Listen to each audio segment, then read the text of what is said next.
We are back from a 2-month hiatus. December was just crazy, Christmas and all that stuff, so I couldn't get the guys together, which is fine. January, I'm an old man. I completely forgot. So I was just thinking at the end of January, dang it, am I forgetting something? Like, oh my God. So that's when I reached out to you guys. Oh, by the way, this is Comic Culture, and I can't do this show. I won't do this show, at least with these two guys with me all the time. So no pressure on you guys. But first off, we have Dan De La Torre. How's it going, Dan? Ephraim, two things. One, there are now two elderly men on this show. I just turned 60 yesterday, so our memory is going to be left up to Fernando. Yeah. Fernando, you are now the go-to guy for, hey, what did we forget? And second, you're just as prompt as Sith Lordly on Spine Ticks. You start virtually on time. I love it. Yeah. So, Nando, going on what Dan says, if Dan and I ever fall asleep during this show, you have to take control, okay? So just letting you know. You be careful what you wish for. I'm just going to tell you that right now. Just be careful what you wish for. Happy belated birthday, Dan, and Happy New Year to the comic community. Thanks, brother. Yeah, happy belated birthday. Welcome to the 60 Club. So, jeez, wow. I'm right behind you. Don't worry. I'll get there soon. Okay. Yeah, sure. I won't hold my breath waiting for you. But we have a special show today. We're going to do our regular segments. But before that, we have a special guest. Oh, we have a special guest. And Dan, why don't you introduce him? This is a man who I had found in another chat, Journos Comics and Comic Book Canon. And this is a man who just came out in the comic community and said, hey, this is who I am. I've got this great idea for a new generation of slabs. He's not happy with CGC and even CBCS, wanted to do his own thing. He is like us, Ephraim. He's a senior member of the community, which means he has more experience. And he sees a lot of things that simply aren't being done with the current companies. It's my proud and it's my honor to introduce Tony Trabata from EGS Comics. Hey, Tony. What's going on, guys? Thanks for having me. Yeah, thanks so much for being on our show. Dan recommended, when I sent the message out to Dan and Nando, immediately Dan said, why don't we get Tony on? So it's our pleasure having you on our show. We really appreciate it. Oh man, you guys are welcome. Can't wait to get started. So, but before we go into the main topic for tonight, let's see who's here. And we got a message from Spine Ticks. Yo, let's go. Spine Ticks has a great show on Saturdays, along with Dan and his usual cast of scoundrels on Saturdays at 8 p.m. Pacific Standard Time. Really good show. And usually, if it goes anything under 3 hours, they're not doing a good enough show. So it has to be at least 3 hour show. So if it's a bad show, it's my fault. Usually, that's how it works. And we have another message from Spine. Says, happy birthday again, Dan. Yep.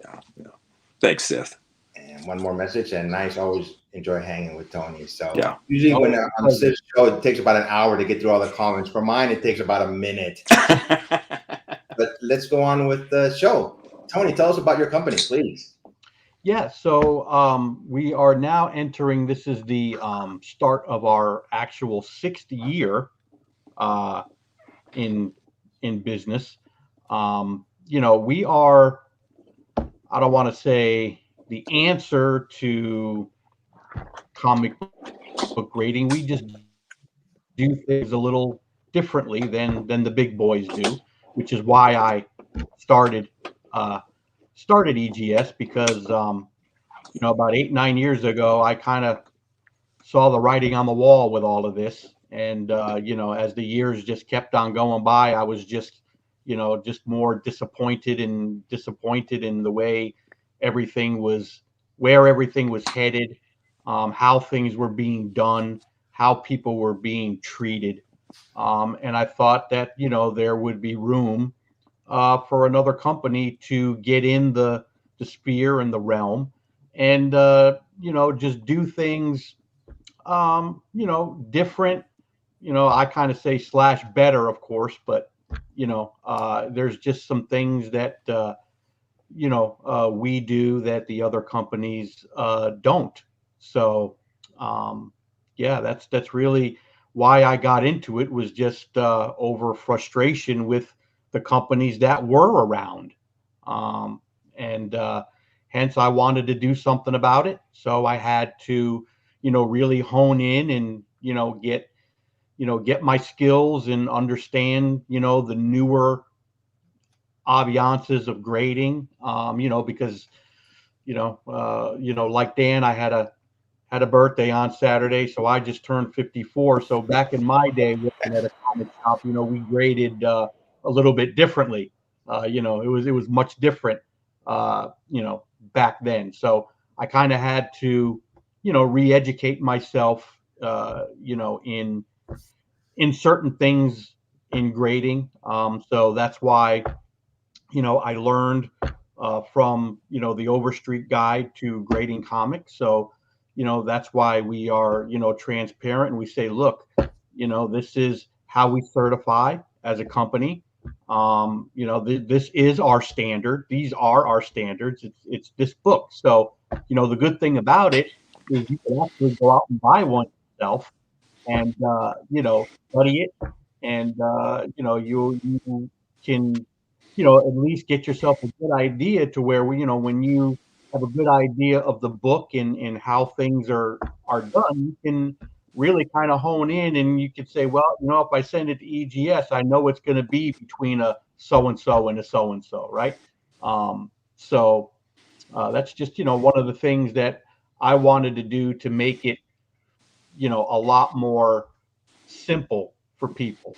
I'm not saying, hey, we come up with our own standards, right? We just do whatever we want. We make up whatever we want because this is what, we feel. And, to me, I just thought, Overstreet's been around forever. They're really the ones that started to fuel this whole third party grading. So I said, you know what? To me, there's really, nothing better than to just go by the standards that they set in their grading guide. And that's, how I certify. So. Nice. I think every company obviously has their own grading system. I mean, who's to say who's is better, who's is worse, Yeah, well, they just, unfortunately, they don't tell you. Yeah. I mean, CGC does have their own grading guide now, that they put out, but it's still, it's more about definitions, and less about, well, how did we get there? Right. Like, hey, to be a 9.0, there has to be, this many defects. This could be in this grade. This cannot be in this grade, which Overstreet has in every grade. You can see, they have a chart of minimal defects. They have, what's allowed, what's not allowed in that grade. It's really, it's a really good book to really, if you want to get into grading and you want to understand where at least, graders kind of come from, because I think everybody probably still uses some of the principles from Overstreet, but they've just they took some and then they do kind of their own, to where I just stick by the book 100%. Well, Tony, you mentioned, CGC has their own grading system on their site, and I've looked through it. The biggest problem we've dealt with over the last 4 years or so is that it seems like they're not adhering to their own rules. You look at a book that's a 9.0 and you look at it and say, this is gorgeous. Where are the flaws and problems? You don't see a thing on it. And then I've got an exact same book. In fact, I'll tell you what it is. It's a Fantastic Four 167. I have a 198. It doesn't look like a 9.8. And the 9.0 looks like a 9.8, but is a 9.0. Yep. And again, it's very, very confusing when they establish their own parameters and then they don't follow through with them. And the people I've spoken to who've had problems with their grading, they seem to be a bit coy or a little, it's hard to describe the right word, but they're frustrating to deal with when you have a problem with them. Yeah, I mean, I agree. And, it's, I think, guys, what it really comes down to is, these are some of the things that happen when you're a high volume company, right? When you're dealing high volume, I mean, these things are inevitable sometimes to come up if you really don't rein things in. And, that's, like I said, I know they have a ton of graders there. I don't know what their inner workings are as far as what what their quotas are, and what how many books they grade a day. But it's just with the companies like that, when they're just pumping out, I mean, you're going to get that. You're going to get that sometimes. And not only that, when you're dealing with 30 to 40 people grading, I mean, nobody's going to look at a book the same. I mean, so yes, there's going to be fluctuations, but that's just part of it. I mean, they could, with the amount of money probably that they make, I mean, I would just suggest, hiring more people and lower the amount of books that these graders, have to grade. So maybe they're taking, they have the time to really, hone in and do their job. But again, I don't know, because I'm not there, so I can't really say. Now, when you look at CBCS, much smaller company. I mean, they're big relative to like people like me and PGX, right? But their volume is nowhere near what CGC is doing. And what do you hear all the time? Oh, well, CBCS is a stricter, people seem to think they're stricter, but I do notice that a lot more people think that they're more consistent. And, I think when you are not, giving your employees too much, that's where the consistency comes in.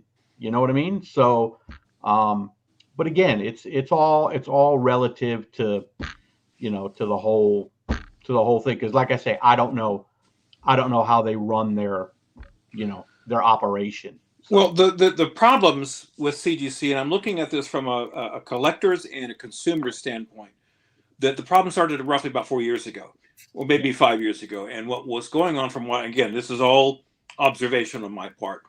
CGC had started out with a great idea to professionally grade and encapsulate a comic with a label on it saying this is what it is, this is what we're using on it, and that was fine. It started a bit slow, but then it started to pick up. But they had focused in and built their company by quality and accuracy, and they were so good at one point that they had dominated a market that they had created for themselves. The problem started was when they became too successful and too powerful. Not every company or organization knows how to deal with success. Sometimes you have too much success, and so you have growing pains, and that's when the problem started to happen. Because obviously, again, this is speculation on my part.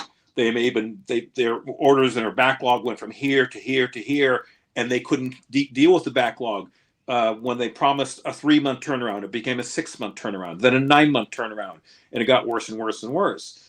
And so in the end, what they decided to do is, instead of coming to the general public and saying, hey guys, I appreciate all this work, all this success, but now we are so backed up, it's going to take a lot longer, and leveling with people, they decided, for whatever reason, and I don't know how this all came out, a company called Blackstone decides to show up, and they literally buy the company for $500 million.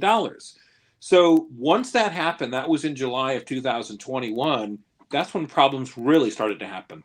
The mistakes got worse and worse and worse. The comics were lost. The accuracy was inconsistent.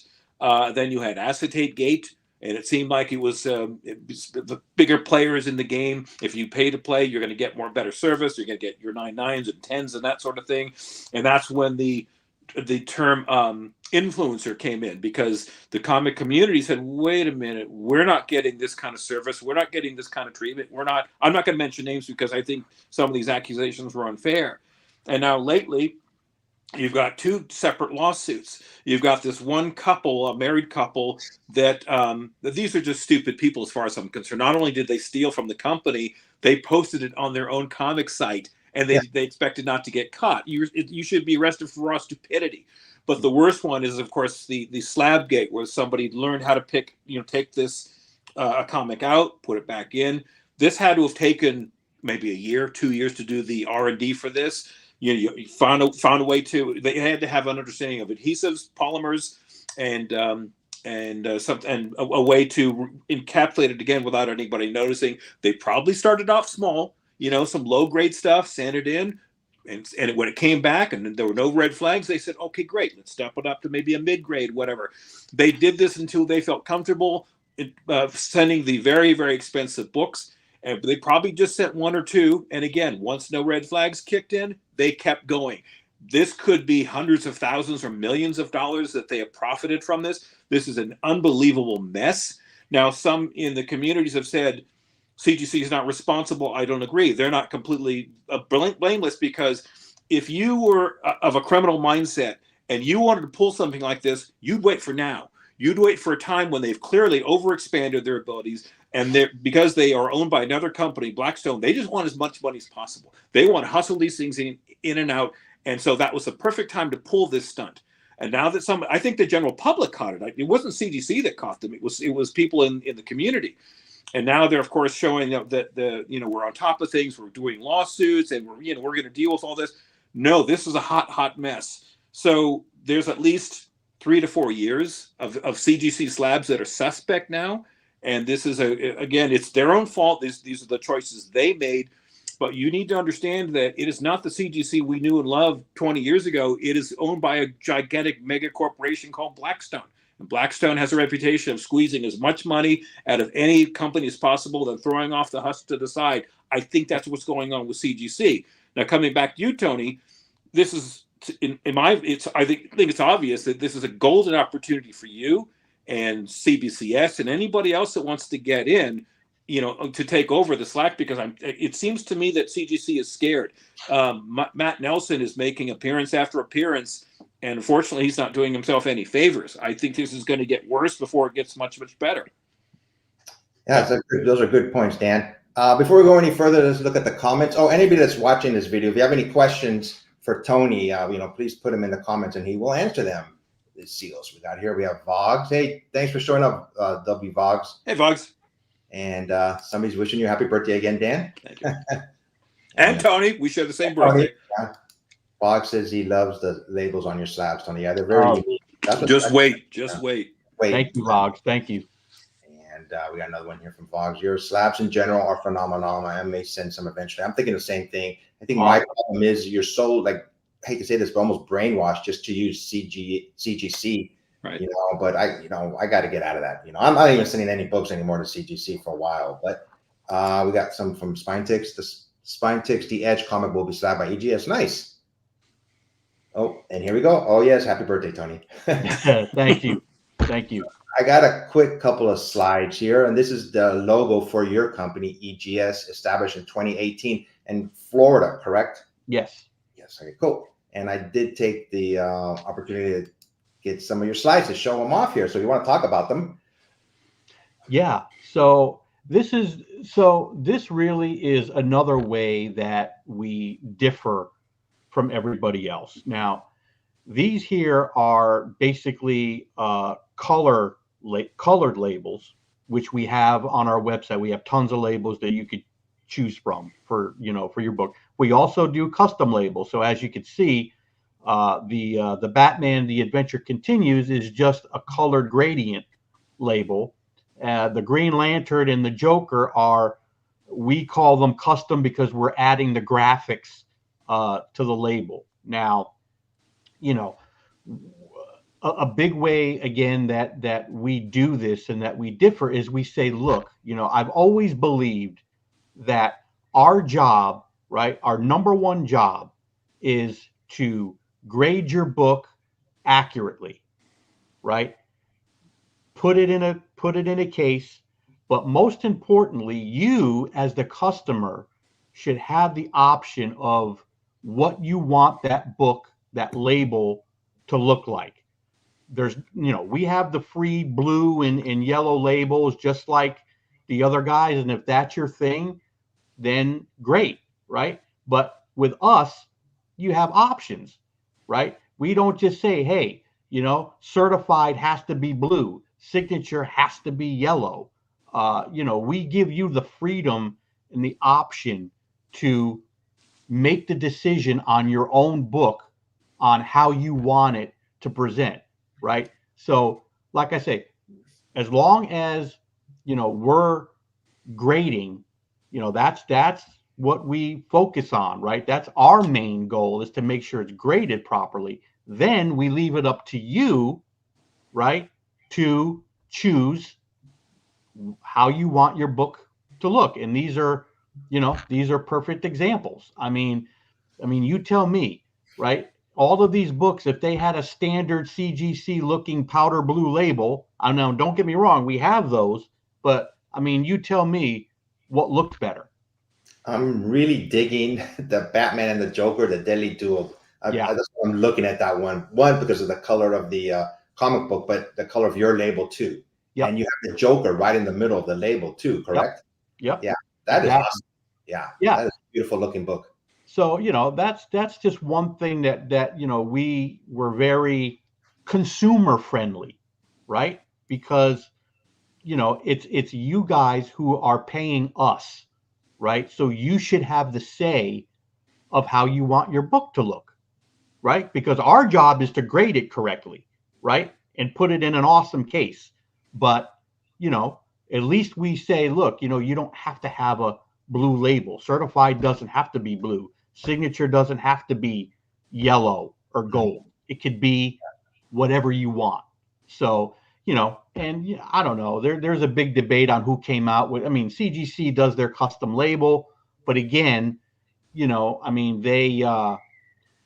put they have the license to put some characters and stuff, on there. But if you notice, they don't change the color, so you're always going to get a blue label, even with Spider-Man on it or Thor on it or X-Men on it. Yeah. Same thing with the signature. You're always going to get a yellow with any character on it. With us, it's whatever you want, right? So, yes. Nando, I have a question for you. You haven't done any shows this year. Have you set up as a vendor yet? No, my first one will be actually this weekend. I'm curious to see what's going to happen as far as CGC is concerned. And everybody's going to come up to you and ask you, "Hey, is this copy legit?" Yeah. I've sold a few books recently that are slabbed. So there's a few that have been on sale, but I haven't had anyone question or anybody ask, can they check it before they bought it or anything like that. But like I said, when I was at Cal Comic Con, there was a rumbling. You could feel there was a change of direction in confidence or lack of confidence in CGC right now. Granted, I think Tony mentioned, when you have such a giant conglomerate, a monopolization of what they've done, you kind of have that feel where it's like you almost automatically, unconsciously with a bias, just go to them because it's what you've done, right? But it's not until you start to actually go deeper into finding, well, where is the grading really going to be? Well, there is a lack of consistency, now there's a lack of better graded material of the actual components of the cases. So where is it that you really want to invest your money into to protect your collectible, to protect your investment? What are you doing as a consumer to really move forward? So I think you're very, very right, Tony. A competition, breeds better product and better quality. We had a time on the show before where Dan and I were talking where, we need, DC Universe to step up and do better, because that will help Marvel get back on track to be the MCU that it should be. So I think having, the quality of your product, and, I've heard nothing but good about it. So like I said, it's pushing me to have to test it out and try it out. I think one of my challenges is finding what books I want to send in to have them done. But, I think it's a great thing. But I don't think you have enough West Coast presence yet where we can show it off enough. And I think there needs to be some more shows out on the West where we see EGS out there more frequently and more prominent. Well, to your point, you have to understand, right? Our growth, okay, is nowhere near the growth that CBCS had in their first 3 to 5 years, right? Or CGC had in their first 3 to 5 years. And there's a good reason for that, because I started this on my own. I didn't have millions of dollars in capital to get going. This is all funded by me. I had thousands, right? They had millions to start. Okay.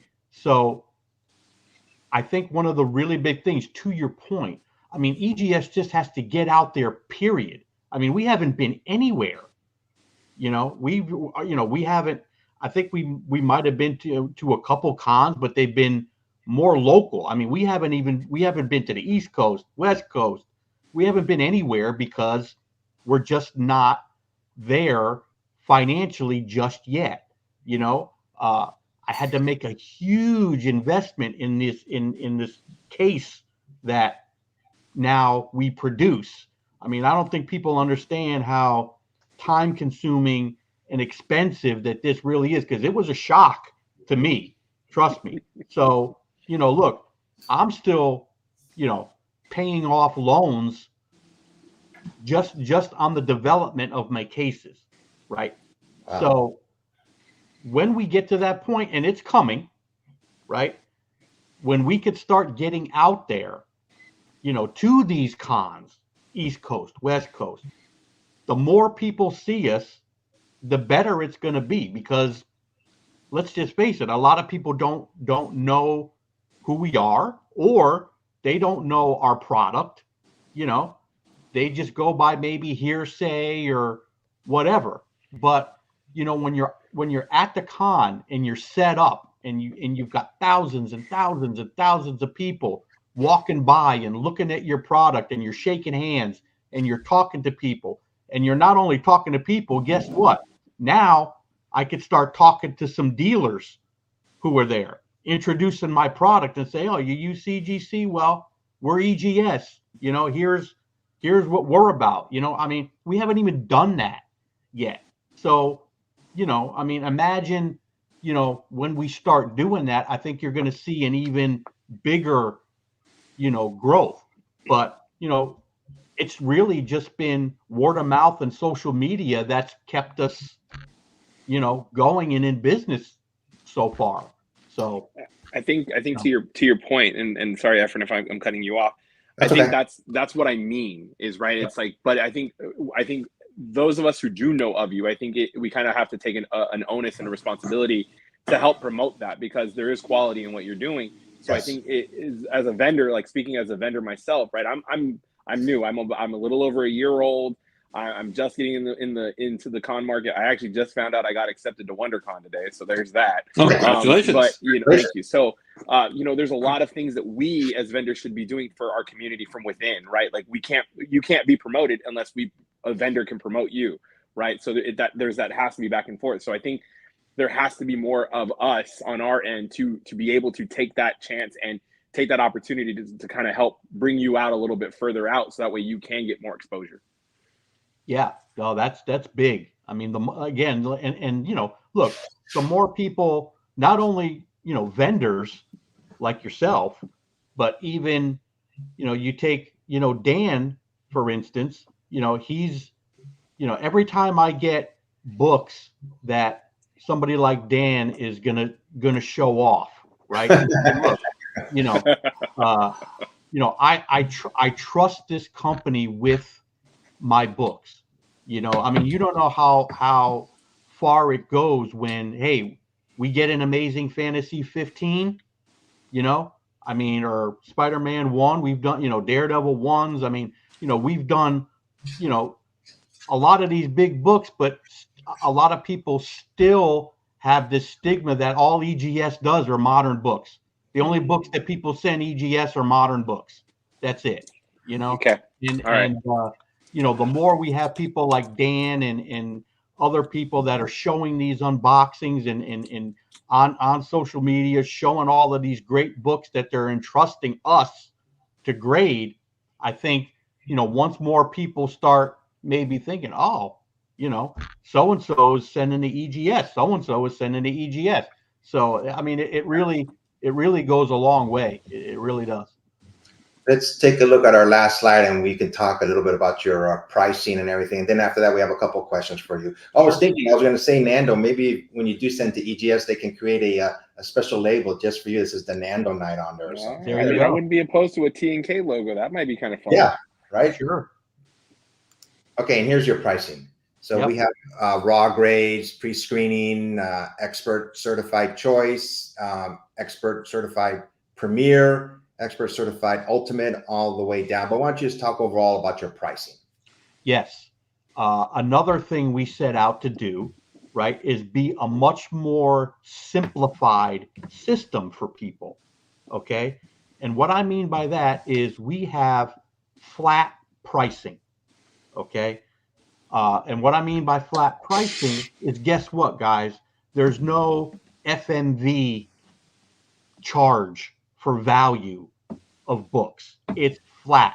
So everything you see here, our standard service is the choice service. It's $20 for a modern, $25 for a silver and gold. I don't care if it's a Hulk 5, right, Dan?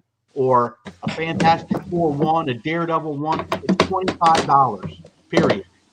And really, when you look at the Premier and the Ultimate, all those are our faster services. So if you want your books faster, you're paying more, but you still have that flat pricing, right? There's no FMV involved whatsoever when it comes to the cost of grading your books, because I've always felt that was the biggest bunch of BS and the biggest money grab ever, is to charge people on a value of a secondary market when that's shouldn't be your concern.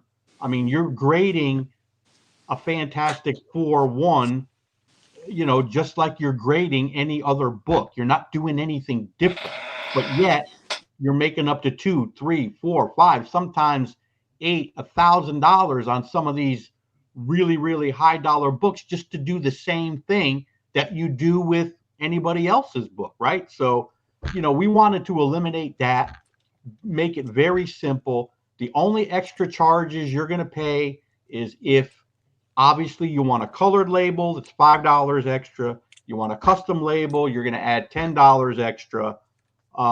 And, of course, if you want cleaning and pressing, that's going to be extra. But really, other than that, man, that's it. It's just very simple and basic. And that's how we wanted it to be. So I was looking at your pricing. It's a good price. I mean, and that's another good thing about it, I believe, is there's no annual fees, right? No membership fee. Nope, not at all. Dan, are you ready to show off some of the books? I am indeed, sir. Hang on for a second, please. All right, I think I'm gonna have to follow Dan's footsteps and try to send in some silver in there, so that way it's not just modern books. All right. I mean, I'm not just, I find myself sort of a one-man cheering section for EGS Comics. I've been impressed by Tony because he reminds me of myself regarding the way he looks at comics, he looks at the industry.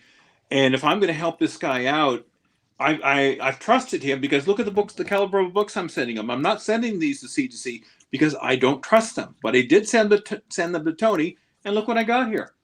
Beautiful Hulk 5. Look how, this is my favorite label. He's got several color labels. This is my go-to label because look how beautiful that is. The deeper blue with sort of a black, what do you call that, Tony? What's gradient? Gradients, yeah. Yeah, the gradients here. Look at that. Absolutely gorgeous. These slabs are absolutely gorgeous. And you can have some fun with these here. Here's another one here. Fantastic Four number 19 for Rama Tut. Now, Dan, sorry, really quick. Did you choose the color of the label? I did. Tony works with me. We takes a few minutes to work, talk about every book. But see the little Fantastic Four logo? Those are free little icons you get to have. So there's no, infringement, right, or copyright thing. But again, the slab is absolutely gorgeous. It presents very, very well. I'm extremely delighted. Now you contrast this Fantastic Four 19 with this one here that we just had. Fantastic Four 18. How sturdy is this case, Dan? Really quick. Extremely sturdy. These are solid cases here. Right. Now these are comparable to any of the cases that are out there. But see what we did there, because of the color, you sort of have a color that sort of complements the color of the book. So for Super Skull, and you can do whatever. Again, comic book collecting is supposed to be fun, yes, but it is very, very professional. I absolutely love what he's doing here. I'll show just a couple more, and then talk about my experience with Tony here. Here's my Defenders one. Look at that. Look how gorgeous that is. So that label, I'm really interested in the labels. That label, you asked them for red and blue on top? we went sort of, Tony, you and I went back and forth regarding what we're going to do, and we were going to do the grade that was going to be a white interior, and I said, wait a minute, now let's just change that to a black one. But the main body is, of course, the red, and the red with the trade dress, and then the blue with the Marvel trade dress. And again, these are not cheap books that I'm sending them. Here's one of my best ones I got back here, my Hulk 102. So very high grade here, 7.5. When you say and you talk with Tony, so you send the books in, and do you discuss the labels afterwards? Do you call him or just email him? Or how does that go? I talk to him, but Tony, you do it through email. How do you do this? Oh, listen, look, if I'm dealing with a customer who wants specific things on their label, I prefer that they just give me a call at the shop and do it over the phone. But no, I mean, I have people that do it through email as well. They just say, hey, I want, instead of this, give me this. And, we try to do it, we try to do what, what they want. And it usually works out very well. So you could either, we can talk one-on-one on them, or through email. It's all good. So I got white pages on this one. Look at that. That was a pleasant surprise. Yeah, that's a gorgeous Marie Severin. This is the last one I'll show you. But when you get this, and others have made fun of this, and I don't know why, it comes with the grader's notes right here. You don't have to go online. You don't have to waste any time. It goes with the book. It's not meant to be thrown away, and I won't mention the person's name, who's another YouTuber. But look, you've got everything about this particular book right here. That's what you're paying for. I think this is a fantastic idea, a great service here. I'm an extremely happy customer. I can. Tony's my only grader. I mean, I don't send my books to anybody else, and I've got lots more. But the time is short. I don't send cheap books to Tony. I'm sending them because I'm a true believer. These are great. This is a great service, a great company, and I'm a very happy customer. Nice. Yep, and we do give graders notes on every grade under a 10 and over a 0.5. So you're going to get graders notes on a 9.9, and you're going to get graders notes on a 0.5, all the way in between. There is no, I got a 9.6. How come? Well, there's no graders notes, right? They don't put grade. No, I never believed that, because it's your book and you should know why it got the grade it did. I mean, that's our job when we grade the book, is to find defects, if there is any. And if there is, we put them down. If there's none that we can find, then guess what? Congratulations. You get a 10 and it says no defects found on the COA, right? So that's another thing, that we believe in doing. And if you notice, like Dan was showing, every certificate has the cert number that matches the cert number in the back of the label. Okay. We do not have a census yet. I think it's probably going to be another year before we can get the census up and running properly and doing it correct. But we do store every single book in a database here.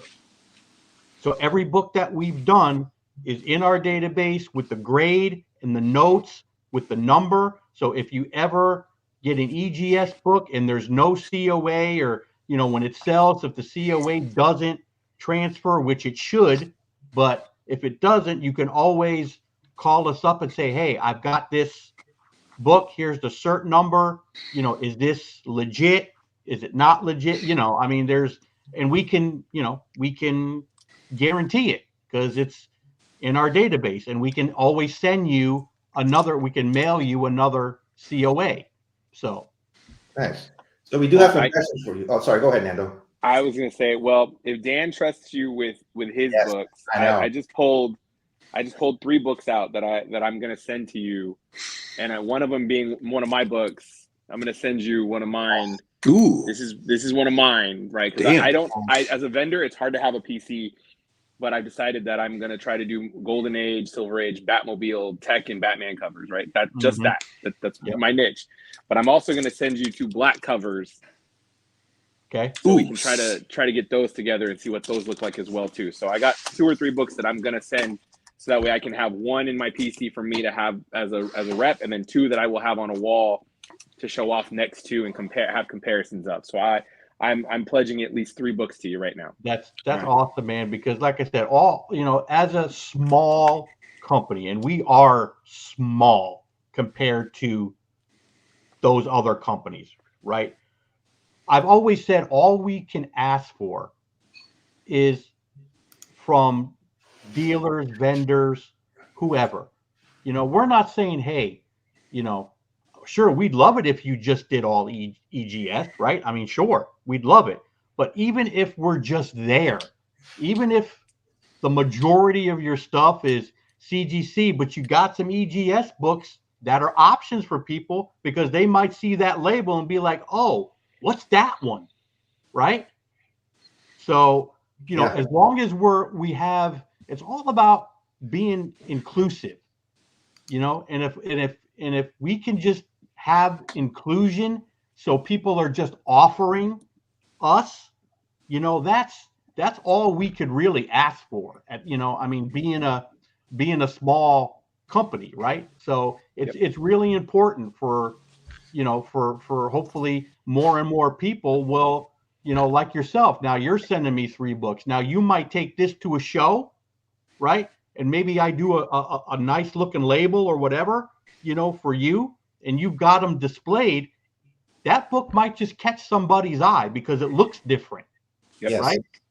100%. And that's what we're all about. We're about being different, So, I like I can't wait to see the labels for those 3 books, man. Just look at the labels. I know. I was deciding if I wanted to send the Submariner 2 or the Luke Cage Hero 2, because I'm like, that's a white cover, and I'm like, well, let's see. Do I want to send a white cover or do I want to have a black cover pop? So we'll see. Yeah, Tony, I'm gonna go through my books too. Obviously, I can't go away right now, but I'm gonna send you something. Efren's all like, what do I got? What do I got? I'm just looking at this cover right now. I'm not saying I'm gonna send it, but I have some Thors in front of me. I think this would look awesome with a special label. Yeah. So yeah, I this was the other one. I was like really debating on this one. Yep. So That's cool. I love that one. Yeah. X-Men 9. Look at that. yeah, He's got the good. logos there. Avengers versus X-Men. And Oh, Dan that's is the one. Dan is the one that actually thought of that, because I only had the X symbol. on it. yes, He's I like, just you know noticed that. what? He's like, you know what? The Avengers are fighting the X-Men here. So why don't we have the Avengers symbol on their side and the X-Men symbol on their side? And I was like, Dan, that's a really good idea. I don't know if people would notice and catch on to the logic of it, but I mean, it's just fun. It's fun. It's really fun. It really is to do these, but again, to each his own, right? I always tell people, we're not trying to be a gimmick, right? I mean, this isn't about being a gimmick. Oh, everybody just goes to EGS just for the label. Well, I mean, that's nice and that's fine, but we want people to come to us because they trust us, right? They trust our grading. They trust that it's their book in that case. Dan, I might buy some. See, I mean, Look see at the thing is, yes, they're fun, and like I said, comic collecting should be fun. But more importantly, given the doubts that CGC has put upon themselves, this is their decision. It's not the same company. You're dealing with Blackstone. That's what you should refer CGC as, because that's who owns them. They don't care about you. They don't care about the comic books. They care about the money they're bringing in. But with all this that's happened, I've lost trust in these people. I don't trust this company. If I sent this book, I wouldn't trust the grade. What's on here, I do trust what Tony has said, his professional grading. And again, that's why I sent it in the first place. I wouldn't, if this was just some novelty, I wouldn't have sent these books. But no, I'm having fun with these, and I trust them. And I couldn't be a happier customer. Nice. Yep. So And we you do know have what? some. The thing is, look, being a grader's tough, right? I mean, you're either going to make somebody's day or you're going to make them feel crappy. That's just, it comes with the territory, right? I mean, but here's the thing.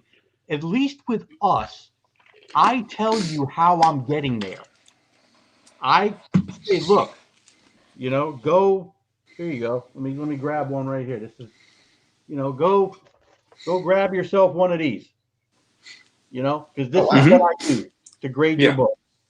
Okay, whether you agree with me or not, I can't help that. But I'm telling you, this is what I'm using to get there. And if you read it and study it, then that might change your opinion on some things. But I mean, look, you're never gonna make everybody happy, right? Yeah. But the thing with us is, like I say, it's trust. Okay, guess what, guys? There's nobody making your label but me. Nobody can get on my computer and switch out a label. The only one that's grading your book is me. Okay. So I grade the books, I make all the labels, and I make the COAs myself. And nobody can get into my computer. No employee is going to come onto my computer and get in there to even try to do what's happened over at the other company, right? So, you know, the only thing I don't do is I don't ship and I don't slab. But everything else I'm doing myself. And when the time comes, guess what? That I have to hire more people and train more people. Guess what? I'm still going to be the only one making labels and COAs. Even if I pass some grading off to somebody else who I train, I'm still going to be in charge of labels and COAs. There ain't nobody that's going to be able to get on my computer to do any shenanigans and do the stuff that's happening, you know, over there. So again, it's just, who do you trust, right? But unfortunately, sometimes it's money over morality in this hobby, right? There's a lot of big money, you know, and a lot of big money and people invested into CGC, and that's a hard thing to overcome, you know. But you know, if we could just do little by little, maybe things will start shifting around. The more dealers leave, you know, the more people start getting more money for our slabs, the competition's slabs. I mean, that's gonna be big, because I've always said it. If all our slabs were worth the same on the secondary market, I think CGC would lose half their business. Mhm. Tony, true. I think Tony they has some would. questions set up for you, but you answered two of them People put up already. with them. People are only putting up with them because of the necessary evil, because of the money. Yeah. That's it. Even though they get horrible service and all of this stuff that goes around, a lot of people are, hey, you know what? I got to do it because, hey, I got to get the most for my book. You know, it's all about that CGC 9.8, baby. You know, and unfortunately, if that's all you're looking at, then, you know, unfortunately, my company's not going to be for you yet. And there's nothing I can do about it except just keep doing what I'm doing. So, like I said, Tony, you already answered two of our questions already. First one was, what pulled you to wanting to create your own, and what separates you from other ones in visibility in the market. But there's one more question that Nando did ask. So if you want to ask him this question, Nando. Oh, what was your first comic story or character that made you fall in love with comics? ooh, boy, And don't say Power Girl, because that's everybody's favorite. no, Who? no.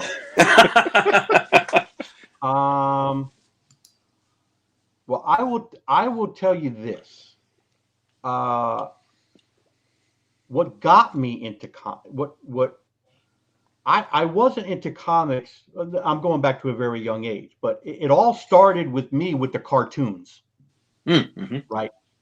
I mean, Super Friends, Amazing Spider-Man, you know, then we had the TV shows, Incredible Hulk, Wonder Woman, you know, $6 Million Man, you know, we had all of those cheesy shows, but in our day, that's all we knew. They were good to us, right? Yes. So, you know, that's really where it kind of started. But then my father owned a restaurant in Connecticut, and I used to go in and, you know, son of, you know, the owner, guess what? That's kind of what I did, you know, at a young age before I actually went to say, I said, hey, Dad, I had enough of this. I'm going to work at a comic shop, right? But you know, there was a waiter there who, that's what he did. He was a big comic freak, collected comics. I mean, I saw his collection, and we're talking, you know, 35, 40 years ago, you know, you name it, FF1, Hulk 1. Oh, I mean, AF-15. I mean, oh, I can't tell you. I mean, the comics that he had, right? He introduced me into comics. So when he introduced me into comics, I first started reading Superman because Superman was my favorite. Superman and Shazam, they're kind of always, I kind of looked at them almost the same. So they're always my 1-2, you know. So I started reading Superman, Shazam, graduated to Spider-Man, you know, Fantastic Four. But, you know, once you get the bug, it's there. You know what I mean? Yeah. So, you know, then I found out, wow, you know, not only am I reading these, but these things could be worth money, right? I mean, they could be collectibles as well. So, yeah, I mean, I would probably say, you know, Silver Age, Bronze Age Superman, I is what I first started reading because he was it for me, man. Still is. But yeah, I would probably say Superman is what is the first one that I started with. Yeah. That's a great question, Nando. I remember the first time you were on our show when it was just me and Dan. Then we invited you to come on. You talked about how you and your dad, you know, influenced you. And I got to find that clip. I think I'm going to put it up on my YouTube channel again. Just that one little clip. That was just so, even just thinking about it gets me a little bit emotional. It was a very great story. Yeah. I'm going to find it and put it back up again. But I think that's the end of our questions, Tony. I don't see anybody leaving one in the comment below. We're going to move forward to our regular show. You're welcome to hang out with us, or if you got to go, I know you're on the East Coast. It's probably close to 10 o'clock. Yeah, it's close to 10, and believe it or not, man, I just finished work a little a little while ago, so I haven't even eaten dinner yet, guys. So I am gonna probably I'll take off and eat some dinner, and probably after that fall asleep like an old man on my recliner trying to watch TV. And then tomorrow starts another day at EGS, right? So all right. But look, I thank you guys for having me on. I look forward to seeing your books.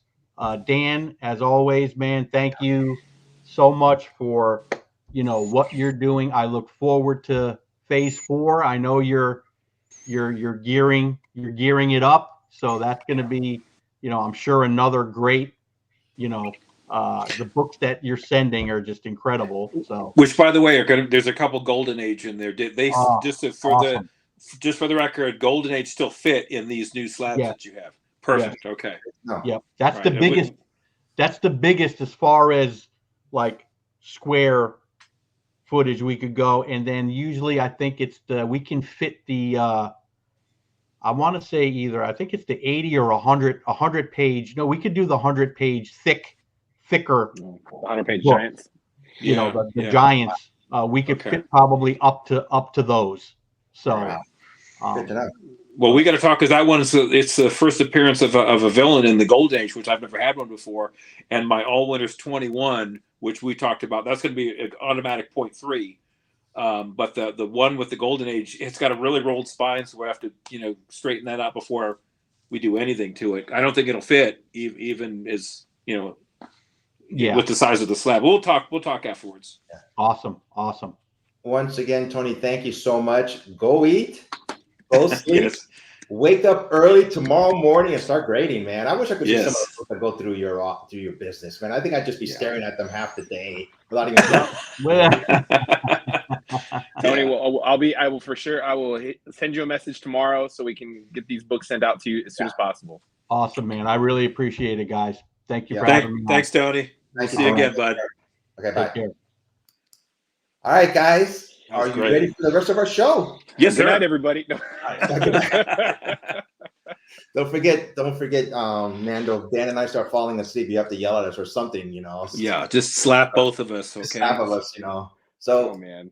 All right, our regular show, guys. Oops, let me get rid of this.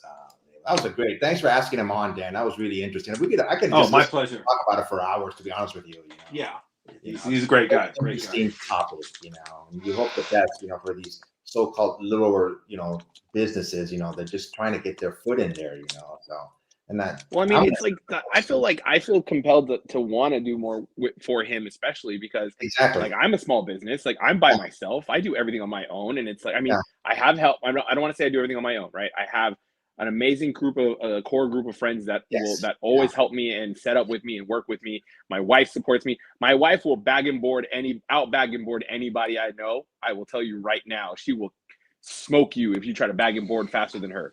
You are a And lucky man, sir. A very lucky man. I know this, and so I mean, but like the rest of it is, you know, I'm on my own. I got to do everything on my own. So I want to support something like that. So I just feel compelled to do it. And if I'm going to do it, I'm going to do it with books that I'm doing for myself first, and then let's get a couple on the wall so we can have them compared to the rest of the crews out there, and so we can start showing up and getting some more work. Shoot, Nando, if you ever have a chance, record your wife bagging and boarding them. I would like to put that on my YouTube channel. How fast can you, like, say, a book? How many books can you bag and board in 1 minute or something? And I'll put it on. She made up my box. Like she gave me 3 short boxes of just bag and boards, so I had so that way I can have them right there. She went through 1,500 in like 40 minutes. Wow, dang. Yeah, that's awesome, man. I'm glad. It's so awesome hearing that it's a family, company. So she's amazing. Yeah. All right, guys, let's get on with our regular show. I'm gonna try to cut it to 2 hours, hopefully. So these are just shout outs. These are people that I follow on YouTube that I always like giving shout outs to. So we'll do that really quick. First one is Triple G Comics on the upper left-hand side. I've been doing. He's the first one I started actually doing videos with on different channels. We've been doing this for over a year now. I go on his channel, he goes on my channel. He's in the UK, and we're always collaborating. I think all of us know the guy on the right hand side is Ian Hoodrat Comics, podcast. He's always got a good show on. Love that guy. Yeah, and actually we went to go out eat lunch last Friday in the pouring rain, but we went, so he came down to San Diego. On the other bottom left hand side is another friend that I made in the UK, Hydra Collectibles. He goes by Luke. So yeah, really great channel on. There's always tons of unique topics. So I'm really enjoying being on with him. And the one on the right is basically a newer channel. Just came out about a half a year ago. It's run by Triple G Comics and James Keegan. It's One Good Scare. All they do is talk about horror shows, basically. So it's a very unique on that one. So I just want to give out shout outs to these 4 guys. And the road so far, I'm copying this a little bit, Dan, from Spinetix. He talks about his channel, where he's at right now. So I decided to do my little bit of it too. So this is just basically my YouTube channel and where I'm at right now. I'm at, as of today, I'm at 1,710 subscribers. I've had an increase of 76 in the last 28 days. Spinetix always talks about how the shorts help them out, and they have been helping me out. I've been doing a lot more shorts, and I've been trying to expand a little bit besides comic books. I just did one on Cheech and Chong, the comedy group that I grew up with in the 70s. I love them. And just showing you a little bit of my channel. I'm not monetized yet. Honestly, I don't think when I ever will be monetized, but if I ever do become monetized, I've decided that all my money is going to go to charity, Oh, that's awesome. If that's very sweet, very sweet. If I ever get there, I'm going to do that. A couple of people have done it, like I'm drawing a blank on them right now, but I know other people have done it on their channels, and I decided to go down that route if I ever do get monetized. Well, Dan, if he ever gets monetized, we're getting a free lunch somewhere. Yes, that's true, man. I'm not going to say no to that. Tell you what, guys, if I ever get monetized, we'll figure out how to get Dan down here by train, motorcycle or somehow, we'll get down here by rickshaw. Yeah. We'll get Jordy to work on the transporter to get you out here. Yeah. And okay, so this is just the one book that I'm recommending for this month. I've been reading recently, and it's still an ongoing series. It's called Blood Commandment. It's by Seisman Krodansky. It's by Image Comics. This is basically, it's a man, he's living an isolated life in a shadowed valley surrounded by mountains and a thick forest. A father and son are terrorized by a dangerous supernatural presence. Only the father's dark secrets can save them or damn their souls for all eternity. This is basically the father. He's a vampire, but he's just, he's got more of a soul than the other vampire. He's trying to lead a normal life with his son. But the main vampire, they find him and they're coming after him. So he's just basically a father who's trying to protect his son against the evil forces of vampires that are coming to, bring him back into the fold, so to speak. It's a really good book so far. I think it's just 4 issues long. It's gonna end pretty soon. Don't ask me why, but as soon as I saw it, just again, my first reaction, that's a Star Trek cover. I don't know why. That strikes me as, there's a Star Trek element to it. Yeah. So this is just my recommendation of the month. It's a really good book. And now we're going to our next segment, which is just comic book news. Comic book news is just news that comes up on, that I find on social media that I find it interesting. And first one up is these books that is coming out. This is Moon Man #1. It's by Radiant Black creator Kyle Higgins, collaborates with rap musician and industry titan Kid, I'm probably not pronouncing his name correct, Cudi, to write Kid Cudi. I'm not into that at all. I should have had you read it, Nando. So, but basically, it's Moon Man #1 opens with an astronaut, Ramon, decompressing, being assessed by machines and tinkered with by scientists. When Ramon and his crew are allowed to leave, they are greeted by an enormous gaggle of press outside, bombarding them with questions about their failed expedition. Trying his best to rejoin normal life, Ramon moves back in with his younger brother, Micah. But when a protest goes sour, the lengths Ramon will go to protect Micah reveal the aborted space mission might have been a different kind of success that changed them and possibly the world forever. I haven't read this book, but just the title alone and the synopsis just grabbed my interest. Curious to see what this book is all about. Looks cool. And there's a new rule on the show. If you're over 60, you're exempt from pronouncing younger names. Yeah. So whenever that's true, that's another thing we got to, something comes up, I'm going, Nando, you take over the rest. So I couldn't even pronounce his name. So we have, let's see, we got somebody new here. Cali Comics. Hey, thanks for joining us. I love your logo. I love Silver Surfer.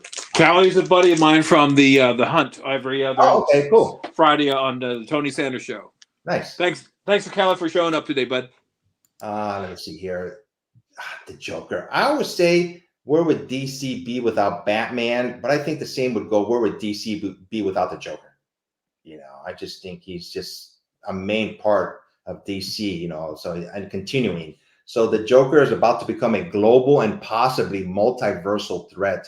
Joker's origin is now tied to DC's multiverse, and Joker Year One reveals Batman's arch foe might unleash a deadly worldwide threat. And also Batman #142, the start of the Joker Year One, sells out, goes back to print. So like I said, the Joker is such a unique villain, and just hand in hand, he has to go along with Batman. So. Nando, I've got a question for you. Is in your shows and as a dealer, do you sell more Batman than anything else? I would still say Marvel still reigns in purchasing of books, like in quantity. But I am starting to see a bigger flux towards DC books right now. But I would actually still say that there's a little bit better lean towards like horror. The Bronze Age, like DC horror books, is what really is getting more of a push. Pre-code horror books are going like Tales of the Crypt, things like that. Those are like the real focus points right now. But DC is definitely getting a bump right now in comparison. You got to have the right Marvel books for the Marvel books to sell right now. If you don't, then they kind of just sit a little bit. Wow, just the Joker. Just look at that guy's face. I mean, you're just drawn to it. Such a great character. We got some more people showing up here. Cliff on Comics. Hey, thanks for joining us, Cliff. These guys are just talking to each other. Thanks for communicating with each other. That's what we're all here for. And the next slide is, I didn't know, 40 years. Hasbro celebrates the Transformers 40th anniversary with comics and more. 40 years. And I've never honestly have gotten into the Transformer. I have been reading these new issues of them. I think it just passed my generation when I was growing up. I was an adult already when Transformers first came out, and I just didn't get into them that much. What about you guys? Are you guys at all into the Transformers? How about you, Nando? Transformers did have a special place for me when I was growing up. I was a tinker kid, so when I'd get in trouble, I just was able to pry a screwdriver away from my dad or my mom, and I would take apart Transformers and make new ones. Wow. So you'd have Wow. like some dinosaur cars mixed together. That's cool. It didn't work, but it was a test for me Right. to do it. But yeah, I do have a soft spot for Transformers. For me, but growing up when you could, as an adult, when you wanted to collect something, you had to pick and choose, and Transformers was on the outside looking in for me. Yeah. Ephraim, when we were kids, wasn't there a push for Japanese toys? And this was part of it. That's how that all came in, and then of course I never thought it would go to the movies and be as big as it was. I remember my daughters would love the Transformer movies. I think it was Transformer 3. They literally forced me to go, and if they weren't there, I would have walked out. It was that bad, a horrible movie. I mean, just no. I mean, I don't want to say what the genre of movie it was, but it had no plot. I think you guys know what I'm talking about. It was just awful. I mean, it was crash scene after crash scene and buildings falling, and there was no rhyme or reason to it. But hey, again, these are all childhood memories. So if you grew up with this stuff, and you're happy with it, that's great. I just wish Hollywood would do a better job profiling these things. Yeah, I think it's just about trying to make a profit, and sometimes they just don't care. Just slap a name on it and put it out there and see what happens. Yep. Let me see. So I just really like this character. This is Polaris. This is the daughter of Magneto. It says Polaris launches a shocking assault on Orchis as the X-Men fight the fall of X. If you look at her, what she's wearing, she's basically wearing her version of Magneto's helmet, and she's become a little bit more like her father. Here, I really want to read this book and see what she has planned up for the Fall of the House of X #2. I think it's a cool looking cover. So I just like the green, and this character I've always, I don't think she's ever really gotten her due in X-Men books because there's just so many X-Men characters. We have a comment here from Cliff. Bumblebee is still my favorite transfer. I've never seen that movie. He's got me there. I like Bumblebee. I don't know why. He's got a soft spot for that one character. Yeah. Let's see what else. This is it is a sad note. Jose Delbo, classic Wonder Woman and Transformer artist, passes away at 90. To be honest with you, I didn't know this artist's name, but looking at the comic books behind him, I think everybody has at least one of his comic books. It was like, especially the Wonder Woman, like from the 60s and 70s. Oh yeah, I've always looked at that character, that drawing of that character. I go, I have this book. Yeah, but unfortunately, he passed away. Yeah, we're getting to that point where we're saying goodbye to more of them than we're saying hello to these new artists and creators. Sad. Yeah.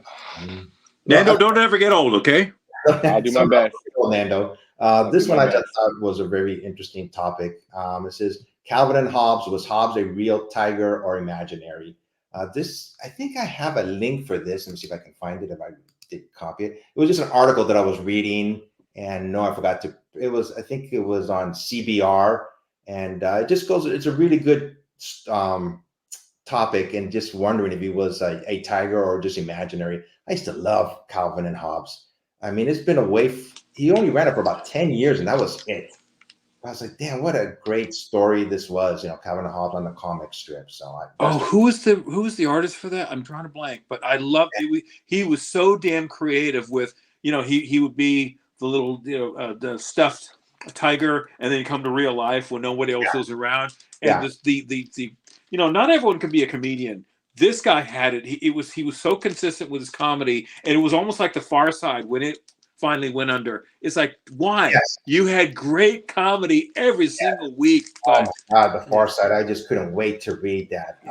I found online somebody did like a story on Calvin and Hobbes, but Calvin had grown old, and he just thought, he was passing away, and all of a sudden, Hobbes shows up. He goes, "Where have you been all these years?" And he says basically something like, "I've been at your side all this time," and then he says, "I want to introduce you to my granddaughter."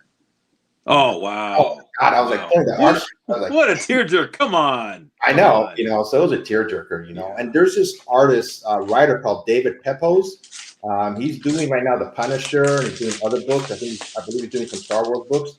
He did an adult version of Calvin and Hobbes. I'm going to blank on the title right now, but he's a policeman. And they weren't called Calvin and Hobbes, it was a different name. But he was a policeman, and his pet, stuffed animal would help him out in crimes. That's great. Version of it. If I remember, I'll put it in the link afterwards. It was a really good storyline. All right, let's move forward here.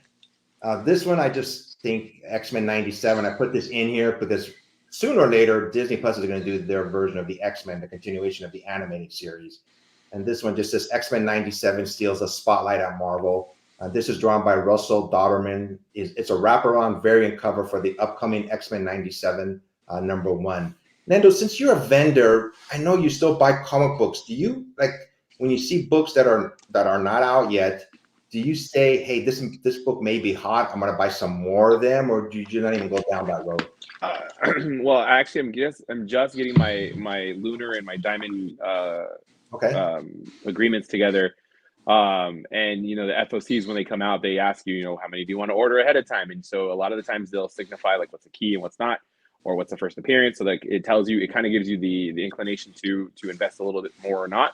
But because I don't have a pull list guest yet, I have to be mindful of how much I buy, because I'm not in it to get the incentive covers. I'm just in it to get books to the people that they can get. So we want to make sure that if we're looking at something like this, definitely would be something I would invest a little heavier on, because, you know, we talk about, like, you know, and not, this isn't to be ageist, right? But now, you know, the X-Men rebirth of the 97, this is definitely my genre. This is my world, because, you know, the X-Men 92, the cartoon, the animated series that was out, this is, you know, a rekindling of that. And I think for my demographic and my age group, I think this is for sure something that's going to pull it on heartstrings, like to just use what you said earlier. So that is one big thing. And then, you know, we're getting a rekindling of the Batman the Animated Series from Amazon. That's going to be on Amazon pretty soon. So that's going to be, you know, pulling on that demographic too.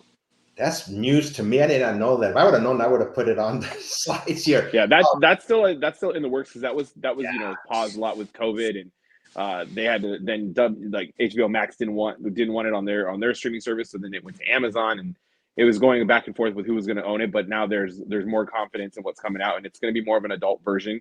Wow.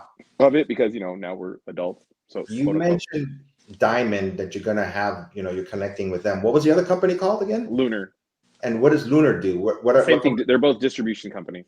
Okay, what's DC under? Because I know they went away. You know, they have their own, right? You're putting me on the spot now.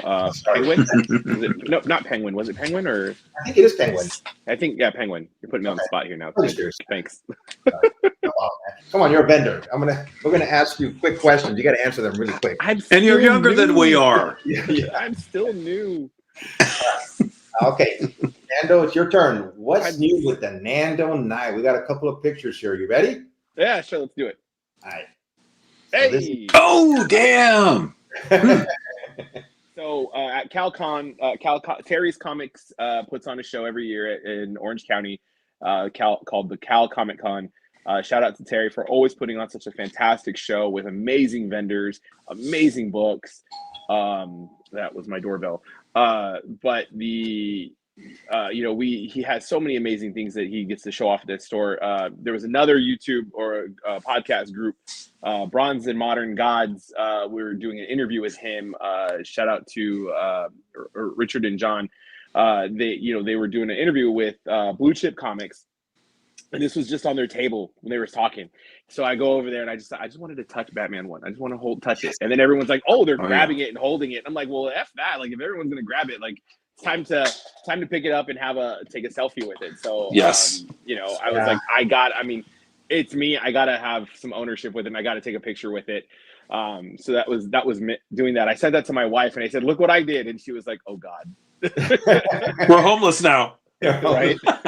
We're gonna hang out at Passport's house. Right. And then those were the books on the right of it. Those were the books, some of the pickups from the show that I got. So the FF, you know, obviously the famous Thing versus Hulk cover. You know, some House of Mystery books that came in there. The Static One, the Platinum Edition. I was super jazzed, not gonna lie. But the X-Men 34, the fun thing of that one is that is a double cover X-Men 34. Oh wow. Yeah. So I don't know how to price it. I don't know how to price that yet, because there's no number on a double cover 34. So we'll see what happens. Gosh, I guess you would just obviously say if it was a single cover, you would price it at that, and then obviously add some more because of the double cover. How much? That's a good question. Well, it'll be for sale this coming weekend. This Batman, this is a CBCS cover, correct? That is the new CBCS case. It is. So Yeah. the new label and it's not the new case because that's the case they've been using. It's just the label is the updated version one. I'll tell you, I prefer just holding the CBCS one this past weekend. I prefer it to the CGC one. I really do. Like, and that's hard for me to say because I've only really been comfortable with the CGC ones. But this is a better quality one. The label is much clearer to read. It stands out a little bit nicer. It presents really well. I mean, that's a 4.5 Golden Age book, and it presents extremely well. It really does.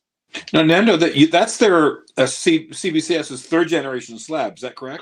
Correct. I have one and only one. They are solid. It's really, really pretty.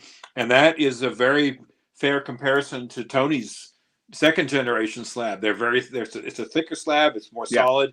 Feels, like they're first and second generations for CBCS. You hear that little crinkle. You got to be kind of careful with them. But no, that's super, super cool. Now, did you say that's a double cover? No, so the X-Men that I bought at the show, it's a double cover. Oh, okay. Yeah. Wow. I don't think I've ever seen a Batman one in person. In fact, I don't think I've ever seen an Action. I know I've never seen an Action 1 or Detective 27 in person. I don't believe I've seen a Batman 1 in person. Yeah. I took the opportunity where it was in hand's reach, and I was like, I'm doing it. Did you ask him if you can rent it for a day or two? No. I'm traveling overseas. Yeah, I'll be back I'll be right back. I got this. Don't worry about it. Okay, I have to ask. What were they asking for it? You know what? I didn't even ask.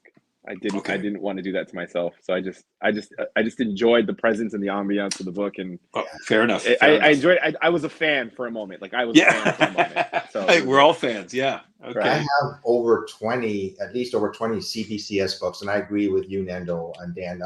That their case is very sturdy compared to CGC. I'm not saying who's better, but it just feels different. It does feel sturdier.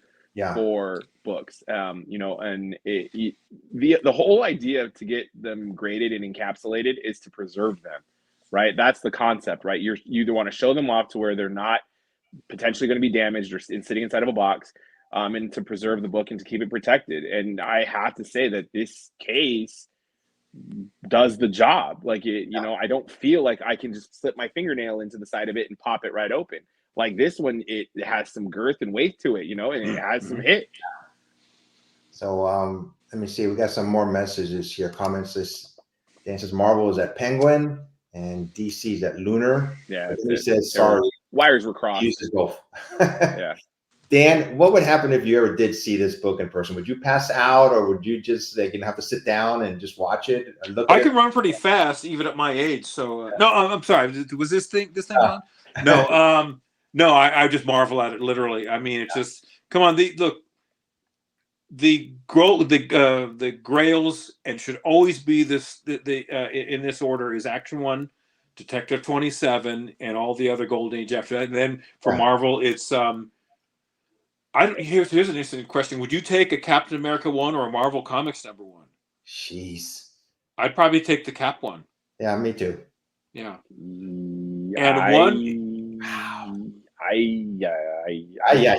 I might go Marvel Comics 1. Oh my gosh. I would have back in the day, because Efra and I were old enough where that used to be the first appearance of the Submariner, the Human Torch, and who's the other one? Oh shoot, I'm drawing a blank here. But then it was discovered Famous Mummies 1 was the first Submariner. There's only 8 of those. So that Marvel Comics number 1 diminished in my eyes. That's a powerful statement given it's Marvel Comics number 1. But no, I take the Cap 1 before, hands down. I wouldn't even think about it. Yeah, that one you mentioned about the Submariner, I believe I read somewhere that it was given away at a movie theater. Correct. For Submariner number 1, Yeah, and it was discovered in the 70s. I think it's tough. I have a soft spot for Cap. So maybe I don't know. If it was for me, as a collector, I think maybe I'd go Cap 1. But I think if I was a vendor, I think having the scarcity of Marvel Comics 1 would probably be more of the pull. I don't know why I would take a Captain America one. I have no clue as to why I would do it. I think I would, but just because it's Captain America. You know, so you're talking about world like from the 1940s, correct? 1941. Yeah, 1941. So, all right, one more slide for you, Nando. You can talk about what's coming up this weekend, I believe, right? Yeah, so Saturday, February 17th in beautiful Canoga Park, California, Comics and Cocktails is a show. This is their fourth time having one. It's a very unique show because, you know, it's in Elks Lodge, and it's a really comic book heavy show, right? A lot of shows nowadays, you have a lot of toys, you have a lot of signings and guest signings and stuff like that. And, you know, while there are guest artist signings at this event, there's a lot of book vendors, a lot of great books. And I really enjoy this show. It's hosted by Solid 7, We Can Be Heroes Comics, you know, and they put on a great show, great area, great fun, great energy, great, you know, environment for everything. But yeah, it's a $5 admission. 12 kids 12 and under are free. It's from 1 p.m. to 8 p.m. on a Saturday, and parking is free. And I will be there. I missed the last opportunity to have a show out there because my wife was an amazing person and made me go to an NFL game to rest and relax for a little bit. But they called me, and when they said they were going to do the show in February, they were like, Nando, we need T&K back. And I'm like, I'm down. Just let me know when and where. And they were like, you know, we had people reaching out to us saying, where was T&K Comics? You know, we missed them, that they weren't here, which made me feel amazing. And then, you know, people were reaching out to me saying, are you going to be at this one? Because we didn't see you last time. And I was like, yes, I will be there this time. So, you know, come see me, my guys, Skull Dude Joe, Jason Lego, and Stash Dad Comics and Collectibles will be working with me as always for this show. It's going to be great. You know, we're bringing about 10,000 books to the show. So we're coming heavy. Dang. Wow. Good luck, man. Good luck on that. Before we go any further, here is where you can reach Nando besides Instagram. He's on Shortboxed. And talk a little bit about Shortbox, Nando. You know, it's an app, but you know you can sell books on this app. Let me get the hat on real quick. There you go, Shortbox hat. Yeah, Shortbox is an application that uses allows you to sell graded and raw comic books. They have an opportunity in the marketplace for a fair market value where they let you know, like, hey, are you getting a good deal on this book or not? It's a really great system to share, to buy books from. You know, eBay obviously has a bigger platform, but you know the fees and add up really quick with them. Shortbox is a flat fee, and they give you the opportunity to make some deals back and forth, and it just has a really great visibility form for me. It's been beneficial since I started with them, and I like them a lot. I recommend it to anybody who wants to sell books. I did submit just my first raw book with them, so I want to see how that goes. And I know they are doing it, but they're just in the beta process. They're going to go live auctions too. Yeah, auctions. Yeah. I think they just did their fourth auction. Okay. Total. Yeah, that was their fourth beta test one. Yeah. Yeah. And one more place where Nando can be reached. He's on good old eBay. Yeah, eBay T&K Comics. That's my place. Nice. We just actually got 45 new book slabs up and running on the site. So you can kind of see what's going on over there. I'm working on getting raw books up a little bit more.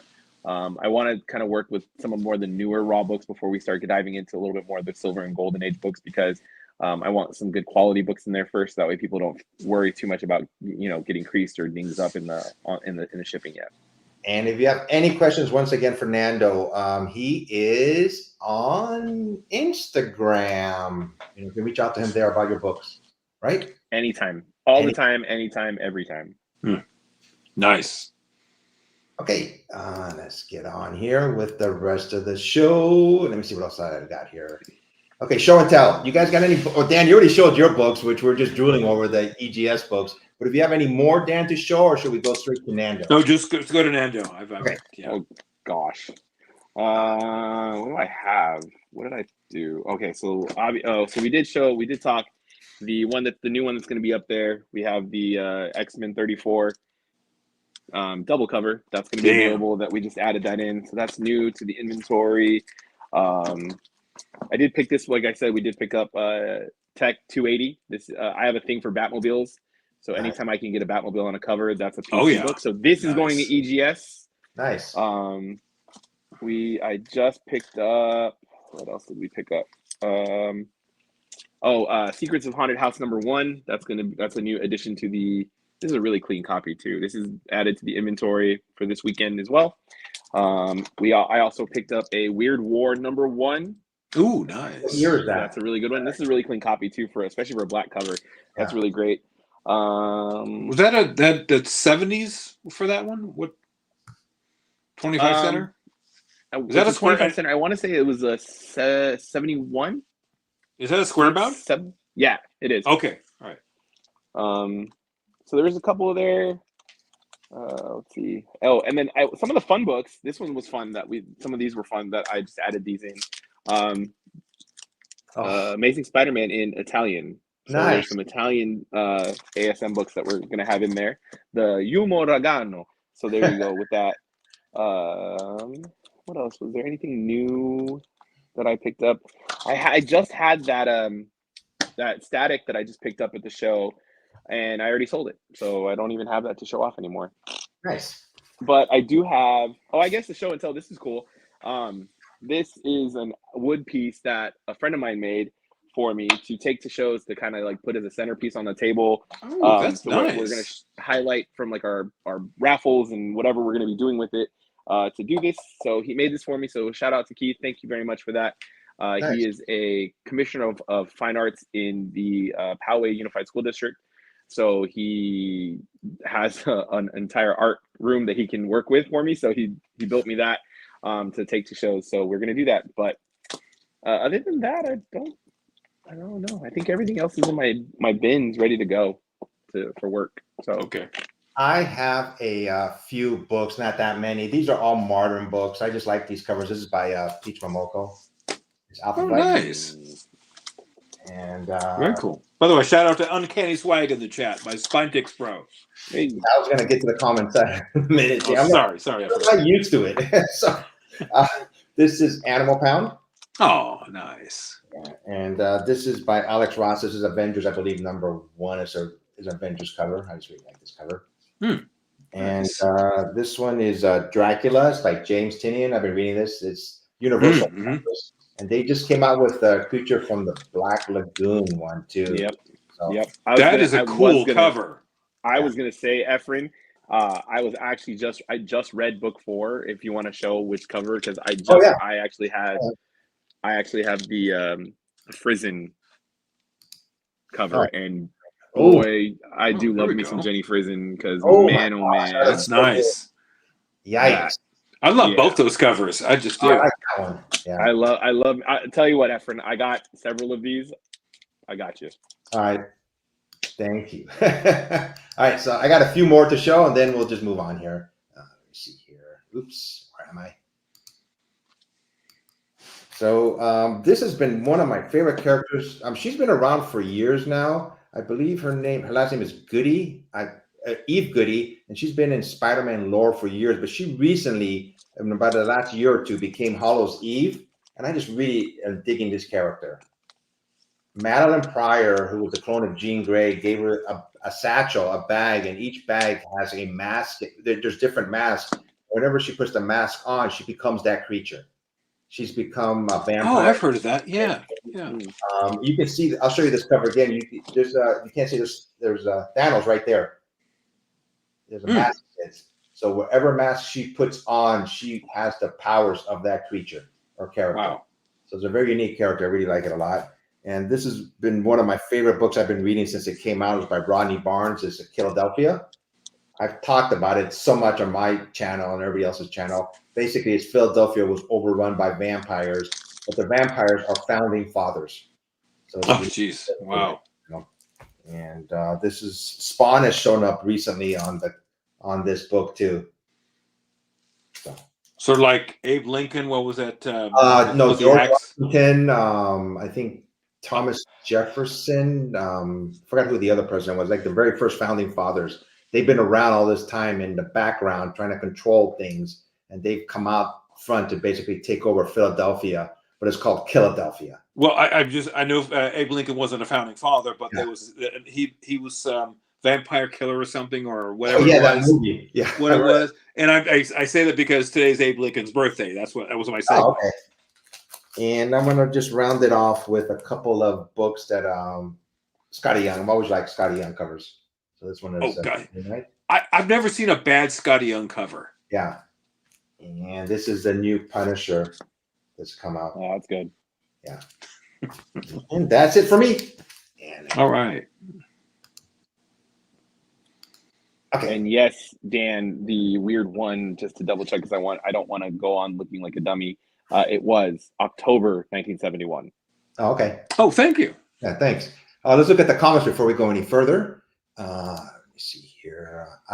Cliff says, I've been seeing Grail since I was 13 years old. Yeah, I got desensitized early. 2 years ago at NYCC, my friend Sam turned white as a ghost when we came upon a case worth over $1 billion in Grails. New York Comic Con, sure. That's where the big boys play. Dan, I would have been right next to you. We Yeah. both would have been passed out. Yeah. Smelling salts wouldn't have worked. I'd still be under. Yeah. And we have Uncanny Swag joining us. He's a regular on Spine Tips with you guys on Saturdays. Yes, he is. And a character. I love this guy. Yeah. You guys have a great show on Saturdays, so Thank I'm you. always tuning in, even though sometimes I do fall asleep, but nobody's there to wake me up. Dan the birthday. Yeah, Yep. Thank you. And, okay, let's move forward. Through here. Now showing. This is just a segment where we talk about movies and TV shows, and the strike is over. It's been over for at least 2 or 3 months now since we've been on. I'm talking about the actors and writers strike. But it finally ended last year, and shows are starting to trickle in little by little. It's going to be a shortened season. I'm just talking about network TVs now. It's going to be shortened. I've been coming out little by little. But the damage is done, though, because, again, we're Oh, yeah. only getting one Marvel movie, and everything's going to be wait till, well into next year before things really get going. Yeah, I think Deadpool movie, I'm not sure if it was always supposed to be released, but it's coming out in July of this year. I'm assuming it was pulled back, because of the strike. It might have come out sooner, Yeah, I think we were supposed to see it in 24. Just like they announced, like the Batman 2 was due in 25, so we are going to get that one in 25. With that same actor, Nando, from the first. That's the Pattinson Batman Okay. storyline. So that's the second one. And now I still have this segment, the most watched stream shows. These are the most watched stream shows like from last week or the last month. Just TV shows and movies that are just holding steady.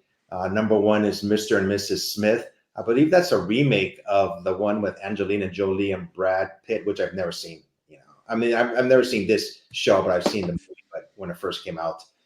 True Detectives is an ongoing series by Max, I believe. The actress Jodie Foster is on that now. If I'm thinking of the right show, but I could be wrong. Yeah. No, you're Masters of the Air, I've been watching. It's a good show. This is basically like it's in unison with Bands of Brothers, I believe it's called. It's on Showtime now. It has to do with World War II. It's like a trilogy of series, and this is like the third one. It's Masters of Air, but this one's on Apple TV. And the rest, I don't think I've ever seen. I've never seen Fargo. Griselda's it's a new show that's on Netflix. Over on the movies, one show that really stuck out for me that's been around for a while is number 4, Groundhog Day with Bill Murray. Oh, yeah. Come on. Yeah. That's still around. There's number 4 on the list. Besides that, all the rest of these seem like newer movies, except for Groundhog Day. I just noticed that. That's the only one that's been around for a long time. Oh, yeah. It's cute. AMC did a Groundhog Marathon for obvious reasons. Used the same movie over and over and over again all day on February 12th. The only show that struck me was True Detective, but I know it's an ongoing series, but to me the best one was the first one with Woody Harrelson and Matthew McConaughey. Yes. That was brilliant writing. Matthew McConaughey was at his best. The two played off each other very, very well. It was creepy as anything, but I still say Matthew McConaughey, because of his performance, would have and should have been the Ghost Rider, because he's sort of a dark and creepy character anyway. He'd be a perfect person for Johnny, for Johnny Blaze. So rather than I don't have a problem with Nicolas Cage, but McConaughey would have nailed it. quick question, guys. There are so many streaming services out there right now. I mean, obviously Netflix is one of the leaders. Now we have Hulu, Disney Plus, we have Amazon, Apple, Max. How many do you guys actually have? I just have two. I just have Netflix and Disney Plus. I get Disney Plus and everything else I watch is on YouTube. Yeah. So How about you, Neto? he's got kids, so he may have more. Yeah, Younger I think we have a good amount. We don't have Apple TV, but I mean, we're Prime members, so we have Prime Video. We Yeah. have Max.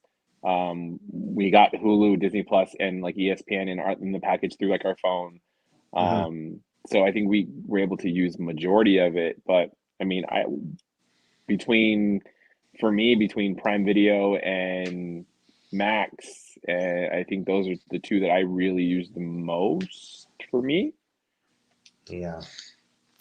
So I don't have Hulu, but if I would get another one, I would get Hulu because it's got a lot of the network shows on there, So, Yeah. but I don't have Hulu. Before we go any further, let's look at the rest of the comments here. Let me see, we got Cliff here. We needed a break, and I'm glad the strike bought us one. That's very That's true. That's a good point. yeah. And we got one from Uncanny. Bring on the X-Men movies already. Yeah, they'll come one of these years. Let me see. Cliff says TV number 1, 2, 5, 8, and 10 I've watched. All thought they were very entertaining. And the movies, he has watched 1, 2, 4. Who hasn't watched 4? 5 and 8. I've seen Barbie. And that's about the only one I've seen on this list. And let's see what we got here. Current True Detectives gets into some of the supernatural mystery roots, and I think it nails it. Well, now I got to watch the show. But when I watch a show, I like watching it like from the first season, not just recent, Right. That's funny that you say that, because my wife and I literally started True Detective season 1. So when you're talking about how McConaughey and Harrelson really played well off each other, I just freshly watched it, so it's really like in my head. And season 3, we just finished season 3, so we're getting ready to start season 4. When Games of Thrones first came out, I wasn't into it at all, and then I started watching it. Obviously I started from the first episode, and same thing with Turning Bad? I forgot the name of it. Breaking Bad. Breaking Bad. The show was already over with, and then I started watching it. But of course, I was going to watch it from the first season. There's no way you can just jump in. Got some more messages here. King of the Golden State. Hey, thanks for joining us, James. Good to see you, man. Always love it. It's a real treat to see this guy on any chat. And let me see. Okay, now this is just some news, entertainment news. I was bummed out about this. It says Looney Tunes movie Cody versus Acme expected to be destroyed forever. It's not coming out. They decided, it wasn't. I guess it wasn't good enough, and they wanted. I believe I've heard that they wanted for distribution rights about $75 million, but people were saying they would give them like about 40 to 50 million. They said we're just gonna tank it and not even show it. I was really disappointed to hear this news. I was like these when animation, connects with real life, so to speak. But this movie's never coming out, just like the Batwoman or Batgirl movie. We'll never see the light of day. Yeah, the Batgirl movie that was for different reasons. They're not being straightforward. They being James Gunn and Zaslav about their money problems. So it was a financial thing. It's too bad. I mean, this probably would have been a fun movie, this Looney Tunes movie, but it's what it is. Yeah, they turned down Paramount, Netflix, and Amazon. They said no, we'd rather not even show it. I was like, yeah, they wanted the 75 million because if they would have been able to get that, then they would have been able to hit the tax break for the dumping of the film. So they weren't going to get the tax break.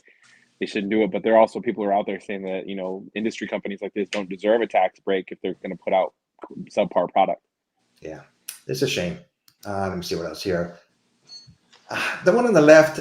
When I see links like this, spotted photos of Daredevil's reshoots are here. I don't look at them, but I just wanted to get your opinion.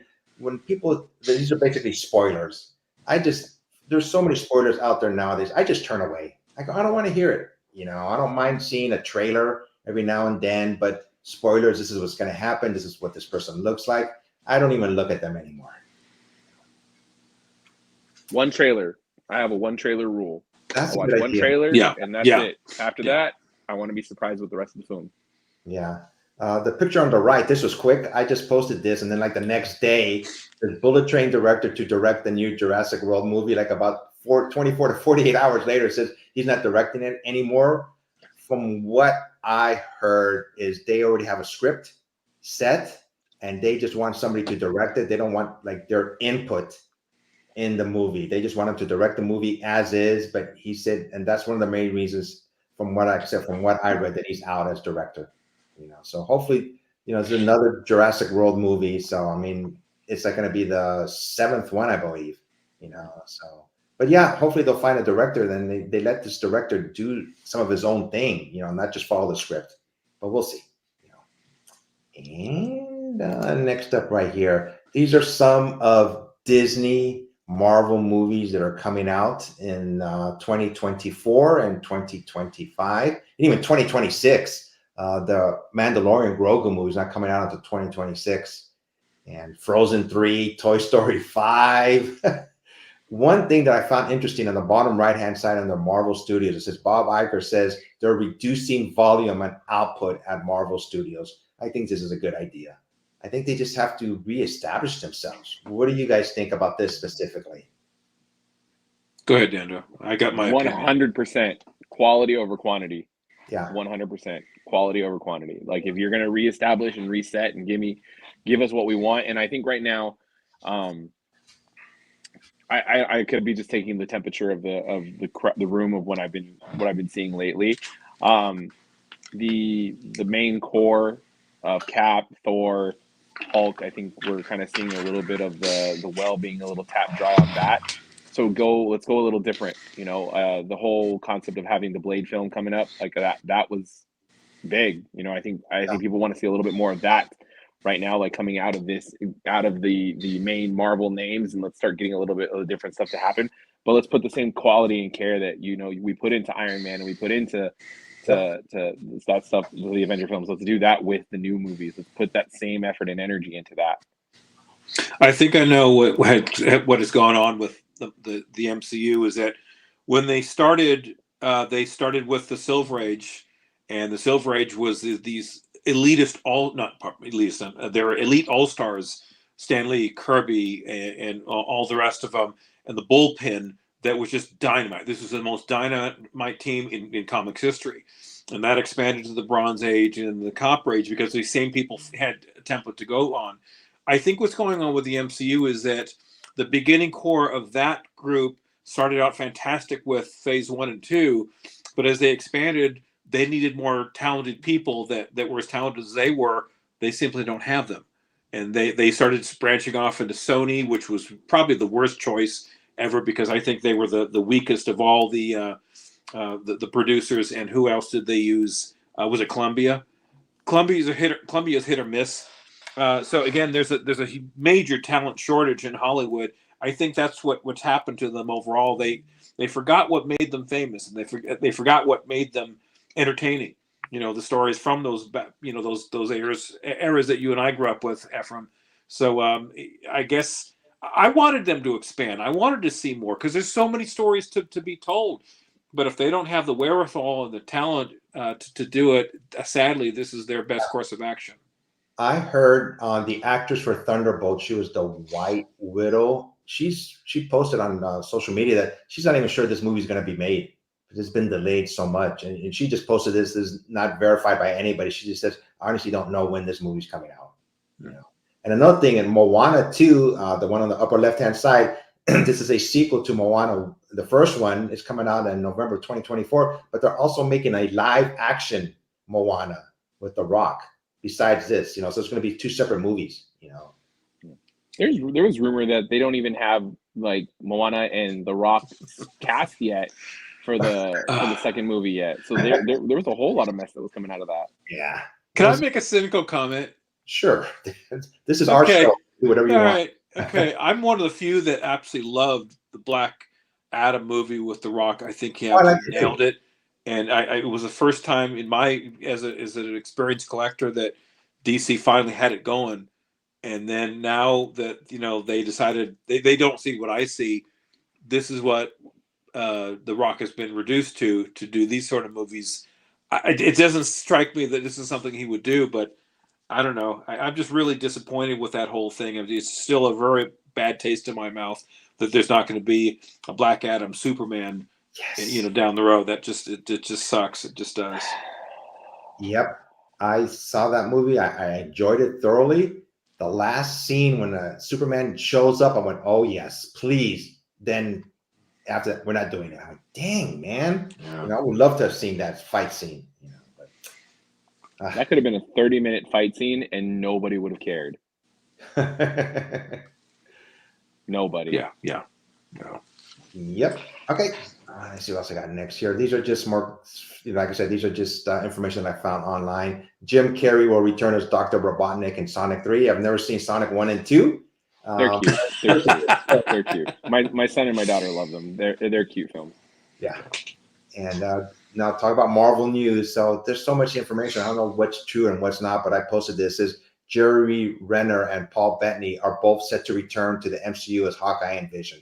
Yeah. When? So the Jeremy Renner part, I read that he was saying that he was getting himself back in better health, so that way if Marvel ever calls on him to come back as Hawkeye, he's ready to go. Okay. So we'll see.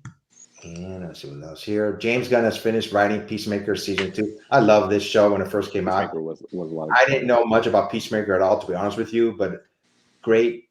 It was a great show the first season. I highly recommend it. I love this show so much. It was so over the top. Yeah. But it was a great movie. And Pedro Pascal, this has been out for a while now. Pedro Pascal has been cast in Marvel Studios' Fantastic Four reboot. Most likely he's going to be Mr. Fantastic. I think I can be his stunt double. If you see right here, I have some whiteness.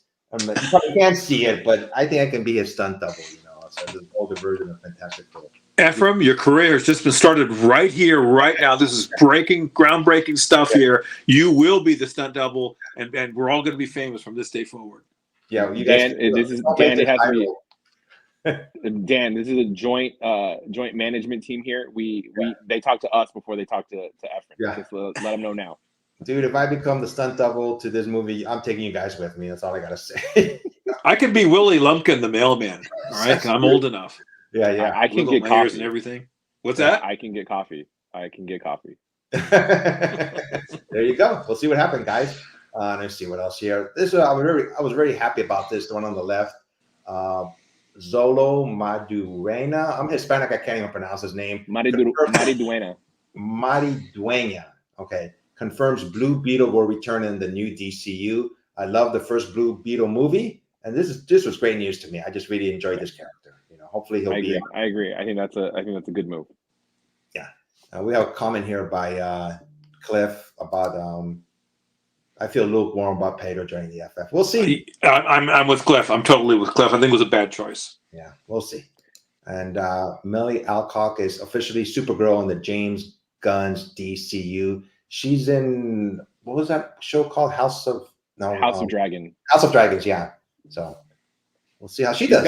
She's got some attitude on her. I'll tell you that right now. She's got some attitude. Acting chops, so. Yeah. Just again, I know nothing about this actress. Just looking at this facial profile, that's not the Supergirl that I grew up with. So this is a picture of her, I believe, in House of Dragons. She's in that show by Game of Thrones, the same creators of Game of Thrones. She was only on for about 2 or 3 episodes, and then they jumped as an adult. But, they aged her quickly. Yeah, I guess. We'll see, Dan. Cynic. I'm a cynic. You know what? I'm not going to judge any of this new stuff until I see it. Once I see it, then I'll give my thumbs up or my thumbs down. Stop being fair on this show. The House of Cynics here. Somebody's got to balance it out. Next up, we just have the top grossing movies from about a week ago. Number 1 is Argyle, starring the guy that used to be Superman. I'm trying to blank on his name now. Shoot. Henry Cavill, and then The Chosen, The Beekeeper, Superman. Yeah. Wonka, Migration, Mean Girls, which is a sequel, Anyone But You, American Fiction, Poor Things, Aquaman, and The Lost Kingdom is hanging in there, number 10. I just my DC card's gonna get pulled, but I just watched Aquaman. Mm-hmm. It wasn't horrible, and it wasn't that bad. There was a lot of good things. I actually was really happy with what they did with Manta, and I just felt at the end of the film, it was kind of like, that's how you're going to end it? That's the one thing that kind of irked me, I think, a little bit at the end of it. I think as long as you enjoy a movie, that's all. That's all that matters. Yeah. You know, It was pretty good. There was some good moments in it, and I was like, all right, it was a fun watch. Well, the Super Friends was super, was in the 70s. Cheap and cheesy, and Aquaman was Aquaman. yeah. But the coolest villain in my was the Black Manta. The voice, the modulated voice and all that was super cool. Again, a childhood memory. Now, do you think, Nando, they did him justice in this, or it was too campy, or what? How would you describe it? Okay. I think that personally, I feel the way they created Manta to be, I liked his ruthlessness. I liked his aggressiveness. I liked this costume. I liked the physicality. I liked the design and the effects of his costume. I think they could have let him go further. I think they could have let the character go a little darker, a little bit more over the edge. But like I said, the way they finished him off, not killed him, but the way they finished him off in this last film, you're like, come on, like that. He was building momentum. He was gaining all this stuff. He really looked like it was about to be insurmountable odds. Like, you're really not going to stop him. And then it was like, that's how you stopped him. Like, come on. So he like trips over a banana peel or something. Basically, it was. Slipped on water. You could have slipped on a banana slug underwater if that's how bad it was. Okay. Wow. Okay. Damn it. Yeah. Thanks, James Gunn. We have Dr. Von Hood from the UK joining us. Thank you very much, Dr. Von Hood. Hey, what's going on, man? Go on YouTube also, man. So, let's see what else I got here.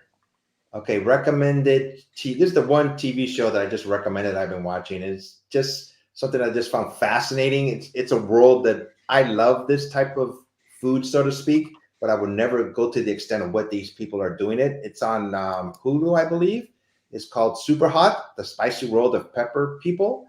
Oh my God! This is an ongoing show. It's only it's about 10 episodes long. It just shows these people's lifestyle, who are basically just want to eat spicy foods, and they're in competitions to eat spicy foods.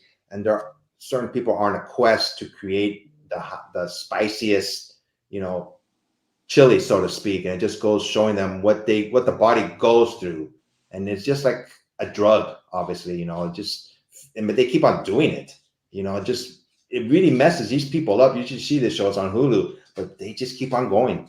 It's a very unique show. I eat jalapenos, and I have barbecued jalapenos for spiciness, but that's about as far as I go, man. I just can't handle it.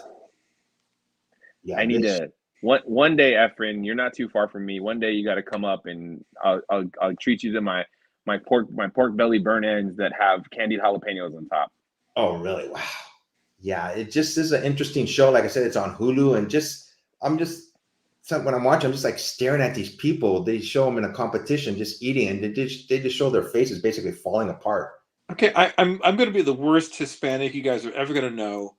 I don't like anything hot or spicy. I don't speak a word of Spanish, by the way, and I don't understand the love affair with hot, spicy anything. Because one, you burn your mouth out, you burn your taste buds, and then as it goes through your system, it's like it doesn't get any better. What is the appeal? I don't get this. This show gets into it, and they talk about what's the appeal for these people. It sets out certain drugs, like endorphins, so to speak, in their system. And it's just like instead of drugs, they do this, and just. Wow. But like I said, I get into jalapenos. Basically, I put jalapenos on a lot of my food. I put tapatio. It's a sauce, but that's as far as I go. But it's an interesting series, so I highly recommend it. By the way, my candied jalapenos, they're like jalapeno gummy bears. They're not spicy. Oh, so Dan, cool. even you can handle it, Dan.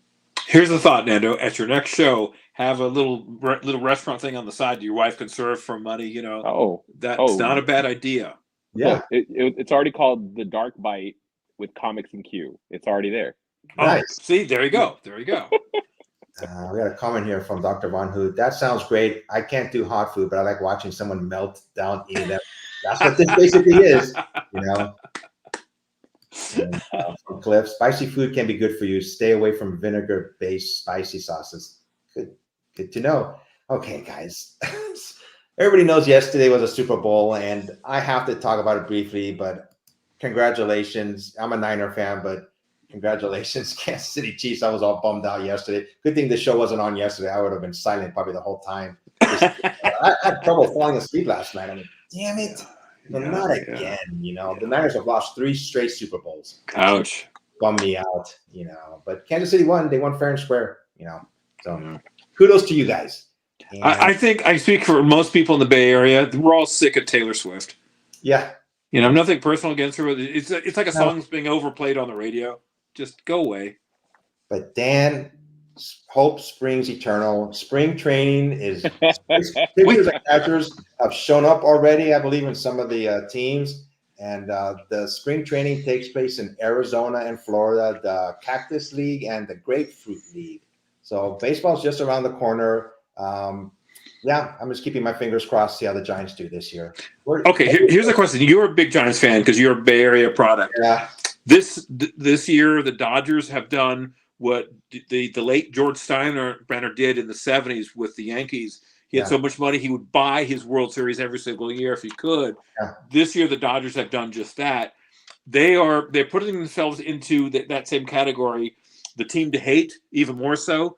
And if they lose with all these hundreds of millions they've thrown into this one season here, they're going to be the biggest laughing stock if they don't take the whole thing away by this time November.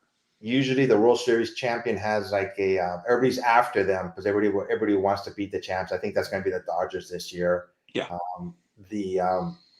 Ohtani, he basically he's only getting like $2 million a year. He deferred his money until he retires, and everybody's saying that's not fair. You can't do that, but it's within the rules of baseball, and they took advantage of that. Because of California tax law. That's why he's a smart man. Yeah. He also is the fact that he's making like 45 million plus on just endorsements. Yeah. Oh yeah. So but we'll see what happens. Remember, the thing is, you have to play the game. Nothing 100%. 100%. Nando, where's your team? Yeah. I used to be an A's fan growing up with my dad. Yeah. But my wife is making me bleed Dodger blue now. So she's like, she jumped on my Eagle bandwagon after she ditched the Chargers after they divorced her basically and took off to LA. So she jumped on my bandwagon. So she's like, you owe me one. So now, and baseball is like your lower, like it's out of the big three, like it's always been the third in for me. It just has. But I love going to baseball games. I loved going to Petco because Petco to me is one of the prettiest parks ever. It's one of the best. And this year I'm going to have some time, in between shows. I'm going to have some time. I think we're going to take my kids and my wife out to spring training out in Arizona to go see the Dodgers in spring training. Great. So it'll be something to check off the bucket list. Okay, that's fantastic. I've never been to Petco, but I was at the old Jack Murphy back in '92, the All-Star game. It's a stadium. It was nothing special. Yeah. I'd love to see. There's lots of stadiums I'd love to see. Petco's on the list. Camden Yards is another one. Few other. I've been to Wrigley Field a number of times. I've been to Fenway Park. Nice. Pac Bell is that's what I still call it. AT&T in San Francisco, gorgeous ballpark. But my baseball daughter and I are going to as many A's games as possible. This is probably the last season they're going to be in Oakland. Yeah. And the Oakland Coliseum used to be a beautiful hometown stadium, and now Al Davis destroyed it with Mount Davis. It's an eyesore, and the city has mishandled it, and Major League Baseball's mishandled that. Now there's going to be nothing in Oakland. It's just going to be a ghost town in a kind of a hole. I'm sorry to say. I thought Oakland A's were going to play in Pac Bell Park and other places. They're not going to play in Oakland, right? Or are they? No, this year they're still in the Coliseum this year. Okay. Because they're still building a new stadium in Las Vegas. That'll take a year or two at least to put that together. So this is probably their last year, maybe next year. But once it's gone, it's a huge sad. Because I'm an Oakland native. So let me ask you this as an A's fan, right? It's not down the street for you to go watch the game, but would you still go and support them in Vegas if they went to Vegas with a brand new stadium? No. I felt the same way if the Giants left. I wouldn't support them as much as I care about my Sanskrit Giants. I wouldn't. No, I'm a Cubs fan at heart. That's my true love. And 2016 was my year. But there's only 2 times I've ever rooted against the A's is when the Cubs played them. So, but it's heartbreaking. Yeah, I just love the nuances of a baseball game, and I if there's one thing that I don't know, I think I might have passed on to my daughter. She loves baseball games. I didn't make her love baseball games, but she just told me, Dad, we're going to baseball games this year. I go, yeah. She goes, I just like the atmosphere of a baseball game. Yeah. To me, it's Yes. I really love it. Let's look at the comments before we go any further. This is from our previous topic. Is my love for Taylor this decade is ever growing? Looks like Cali Comics is a Cubs fan. Go Cubs. Yeah, boy, Callie. These are rumors that the A's may play here in Sacramento. I think that's going to happen next year. I heard they're going to be in Sacramento, maybe some games in San Francisco. I would go to Sacramento. That's a couple hours from me, so I would do that. And, that's what I was reading too. It's okay to have an AL and NL team. Yeah, two loves. Yeah. All right. These are quick standings. NBA basketball season still going on. In the East, the Celtics are in first place, and in the West, surprise, Minnesota Timberwolves are in first place. And as of this, the Warriors are in. They've been winning. I'm a Warriors fan, obviously. They've been winning little by little. They are 25-25 right now. They're getting a lot of their injured players back, and they're playing better ball. Right now, if the playoffs started today, they'd be in the I forgot what the series is called, but like the last 14. Play-in. The season ended right now, they'd be in the play-in, but it's still a long ways to go. The All-Star game hasn't even happened yet. Yeah, that's this weekend. All-Star weekend. And I'm not a fan of the NHL, but if Uncanny Swag is still here, I know he is. I'm just showing you the standings. The NHL. I've never watched a NHL game. I've been to one amateur game. The San Diego Gulls play here. I went to one game. It's a great sport, but I'm just not into NHL. Gulls games are fun. Yeah, Gulls games are fun. We have we're old enough to remember the Oakland Seals. Back in the day, Gosh. Now it's the Sharks. When the Sharks came into being in San Jose, man, the ticket prices were unbelievable. They're damn expensive to go to a game. Yeah. And there's a huge following up here. I've never gotten into hockey. I probably never will. Me neither. I grew up in Long Beach, and we used to have the IHL, and it was the Long Beach Ice Dogs. Okay. Oh, okay, cool. We used to play at the old sports arena. I got a message here from Dr. Vaughn, that's the difference between the UK and US sports fans. You definitely aren't allowed two teams in football or rugby, even in different divisions. Oh, amen to that. I'm a firm believer of I got a one team, and it killed me because yesterday my son, I love my mother-in-law, and she's a Niners fan, and she was pulling hard, and my son was like, he's like, oh, I want Grandma's team to win, and I'm just sitting there, I'm going like, I can't do it. I can't root for them because they're the Eagles. That's my team. It's like, I'm not saying I don't want to go against it, but it's like, Coach Reed used to be for the Eagles, and I'm like, I got a little love there, but I love my kid, and today he even hand drew a "I'm sorry, Grandma, that the Niners lost" card, and drew all about it. And I even helped a little bit just so that way there was no bad blood and no bad juju for next year. Yeah. Just going back to the NFL really quick again. I even told my daughter yesterday, you know what? I'm just putting too much emphasis on sports. I got to stop. It just bummed me out that they lost. Yeah.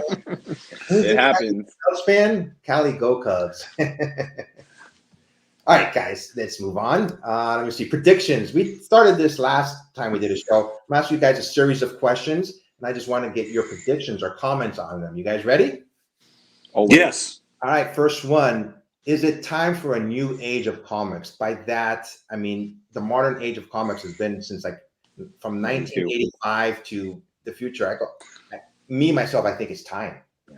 I thought it was more like the early 90s. So it's 92. Modern 92, yeah. Modern starts at 92 right now. Okay, sorry, my bad. Yeah. So, but I agree. I think if you don't mind, Dan, I'll go first on this. No, please. I think there needs to be a breakdown, a differential now of where we see, because I mean, if I remember correctly, the breakdown of the years are usually like about a 9 to 12 year gap. Yeah. So if that's the case, then from 92 to 24, I mean, that's a 32 year gap right now. Young. I think we need to develop what would we have? Bronze, copper. I think there needs to be an aluminum, if you want to go aluminum age or go foil age. Because in the 90s, you had a lot of the foil covers and you had a lot of that happening. So, I mean, I wouldn't even be against calling something like that. But I definitely think there needs to be a new era of time added in. Just like you get millennials, you get, you know, the silent age, you know, you get all these different ones that are there. I think it's time that comics get something to help break down that again, because modern needs to stay modern. It doesn't need to be a 30-year gap. Yeah, I agree. I think we all agree that it has to change. This is a loaded question for me for a couple reasons. I guess the counter to that is, if we're going to do that, and there should, I agree that's too big of a span for classification of modern comics. But the golden age is almost as big. The golden age was late 30s, 40s, 50s, and even early 60s. Like for Marvel, it was 61 with Fantastic Four 1. But golden age is, you know, is a several decade span. I might want to break into that, if reclassify that. But there has been a need to reclassify what is what for a long, long time. And there needs to be someone of historical knowledge to sort of put this together. I've sort of taken it on myself regarding because if Sith is in the chat, are you still listening? Sith, you still there? I'm about to educate you right now. We keep going back and forth about when Silver Age started, but mostly when it stopped. The current classification is the Marvel Silver Age ended in 1970. And I want to know, one, who came up with that? You look up the research, there's no one to say who did what. I've only found one article, and they mentioned a couple things like Jack Kirby going to DC, someone who was writing for Superman either dies or moves on or whatever. I mean, those are you know, significant things, but that didn't start an era or end an era. An era is a style or a flavor or an approach. And I say, with my experience, it ended at the 20-cent era, because the comics sizes were Silver Age. The paper was the same kind of quality of Silver Age. The 25-cent comic was a more modern look, more modern paper, more modern feel to it. And also the transition from the last 20-cent book of every Marvel book was the last 20-cent one was the beginning of the Marvel value stamp, because Stan Lee knew that the price was going to go up 20%. So he said, hey, let's put this old Marvel stamp in here. But that was the beginnings of the transition, because Marvel was spending more money on better quality paper, better quality printing, and all that stuff. So that's my definition of it. And when I say this, it really bothers people. It's like it's a real hot button with some people, even though they have no defense for it. You know, I've sort of done my homework and my research on this. But overall, I think about this. There was only one real arbiter in comics, and it used to be Overstreet back in those days. And we forgot to mention this was Tony was on here.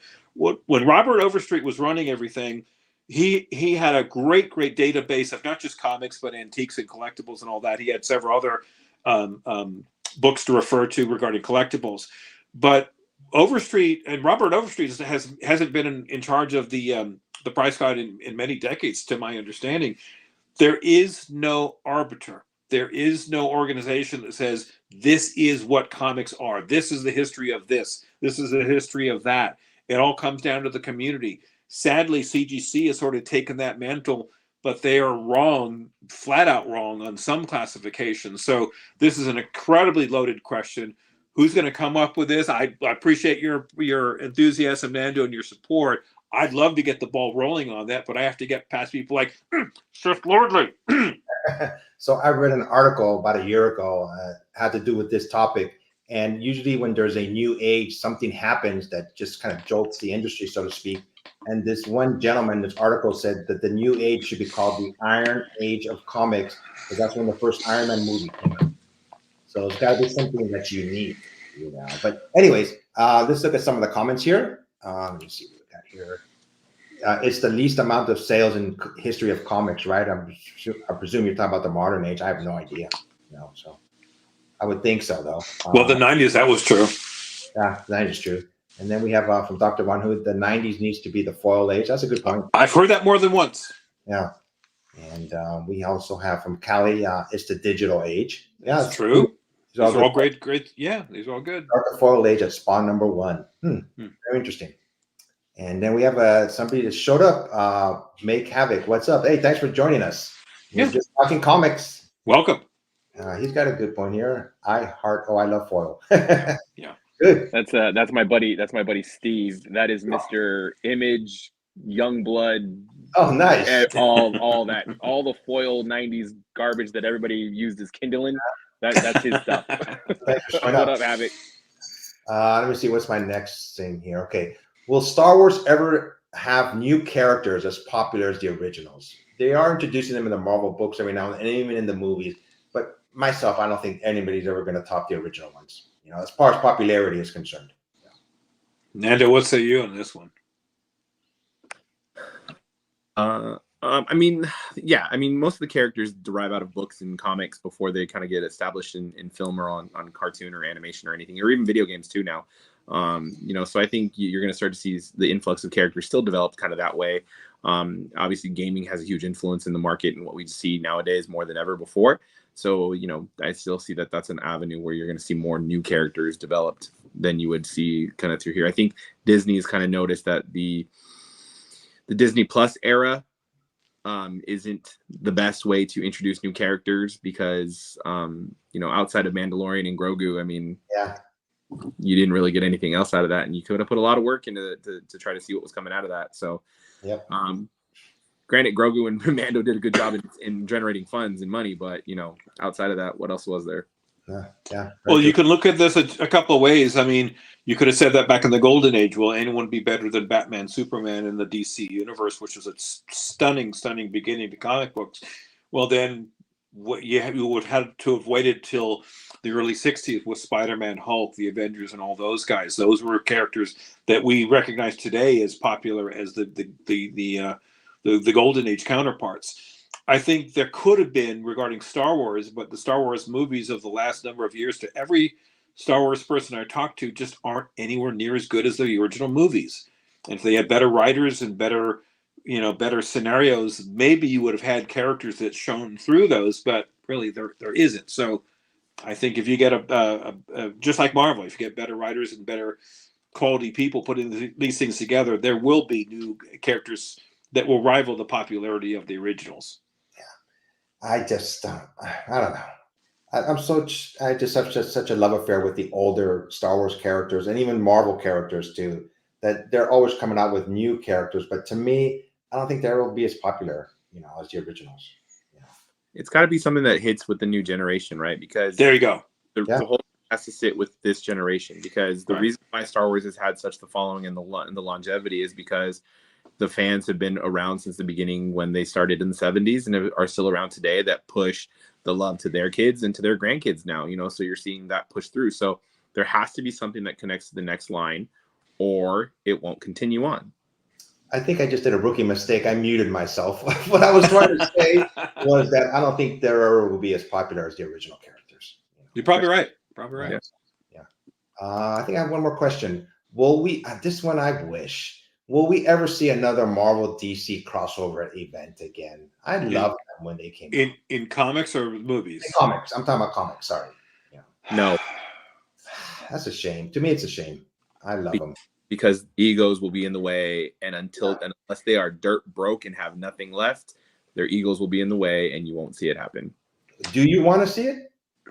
I mean, I don't see why not. I mean, it's storytelling. Why can't I see something like that? Yeah, I just wish. It'd be fun. The only way that could happen is if one of those companies goes under, and I don't think that can happen. Yeah. One could buy the other depending on what happens down the road. But DC would probably be the first to go under rather than Marvel, and Marvel could, Disney has the deep pockets to buy them. But it would gain a lot of money. That's the bottom line for these guys. So I don't know, man. Like you said, put their egos away. You know what? If I'm at Comic-Con and if I go to a panel with Marvel or DC, I'm going to bring that question up. I'm going to ask. What? I would love, and this probably sounds like the giant kid in me coming out asking for this, but I would have with DC's animation studios, right? They're the far ahead. They are head and shoulders above everybody else. I would have loved to have seen them take on an amalgam storylines and make those in the DC animated style. I think those would be phenomenal. I think they would be great, and I think that would be amazing to see done in like an animation style. I believe this was an Image book about 2 years ago. I believe Image was the publisher. It was called Crossover. And I was just like, oh my God, who are they bringing over? I was getting excited because I thought they were going to actually bring a Marvel or DC character over. And I think they kind of did in the background. They show some silhouettes of characters that did look like superheroes from Marvel or DC, but it was mostly like Image characters crossing over, you know. It was set in Denver in the real world, and somehow there was something happened. You guys probably remember this, but some superheroes came into the normal world, so to speak, and it was called crossover. I really had my fingers crossed about that, but I kept on thinking Marvel was going to lend them their characters, or DC was, but it didn't come into fruition. We're almost done here, guys, and we have a couple of more comments here, and maybe in an IDW book. Yeah, let's see. Dr. Von Hoot, they just announced they are reprinting Amalgam. Oh, okay, Universe. So you never know. They have to be doing that for a reason. That's true. That's true. Yeah. DC and Marvel Amalgam series. And then Callie says, good point, DVH. Guys, we are almost done, I think. I didn't really have much to say about the comic book market. I knew we were going to go long today. So the market is what the market is. You know? Up and down. But there is one show that I always recommend. It's by Hood Rat Comics.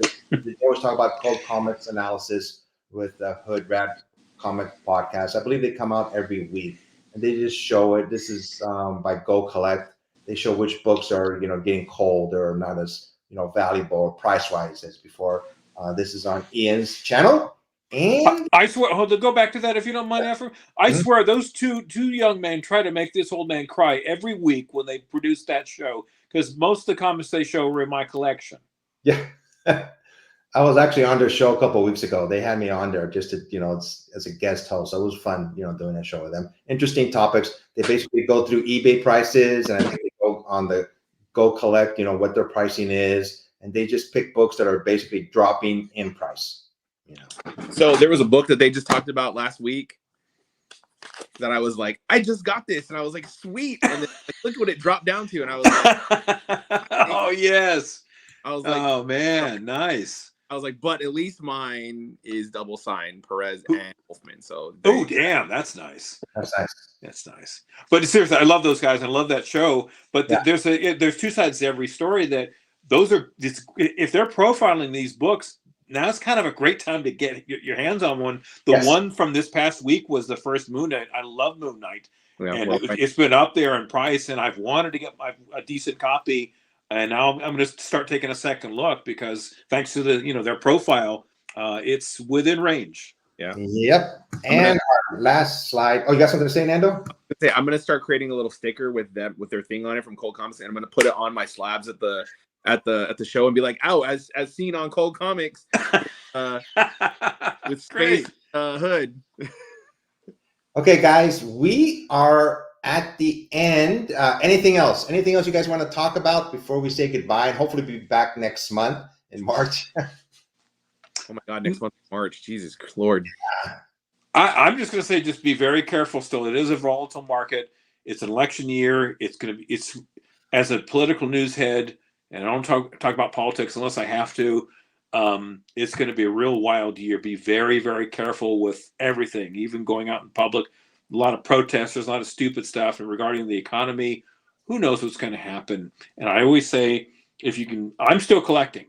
And if I have money, I'll buy them. But only if you can. If you can afford it, great. You know, this is, again, I'm still adding to my collection. I've got one Super Grail I'm trying to get my hands on, a rare one. I'll show you hopefully in the next episode. But just, again, keep your eyes open, but enjoy the hobby and have fun with it. Yeah. Let me see. Nando, next Saturday, once again, you will be at Canoga Park, right? Yep. Comics and Cocktails, round 4. So this will be a fun one. It's a great show, great venue. I mean, I know it's a drive for you, but if you want to come on out there, man, it's really worth it to dig and really get your hands on some books. It's a great venue to dig for some old heads and some good books to go look for. It's a lot of run fillers that you'll find, but also some big keys you'll find too. Yeah. So one thing I forgot to ask you, there is a bar there, right? Yes. So okay. They are serving some really cold on tap drinks. There you go. I'm sorry to laugh, but when you mentioned, of course, there's a bar, and of course they put Tony Stark in the logo. I'm glad I didn't notice that. That's for newbie. Yeah. All right, guys, we are at the end. Thanks again to Tony from EGS, for showing up. Thanks, Dan, for setting it up. And hopefully we thank will you. see everybody next month. Yes, we'll be back. All right, guys, take care.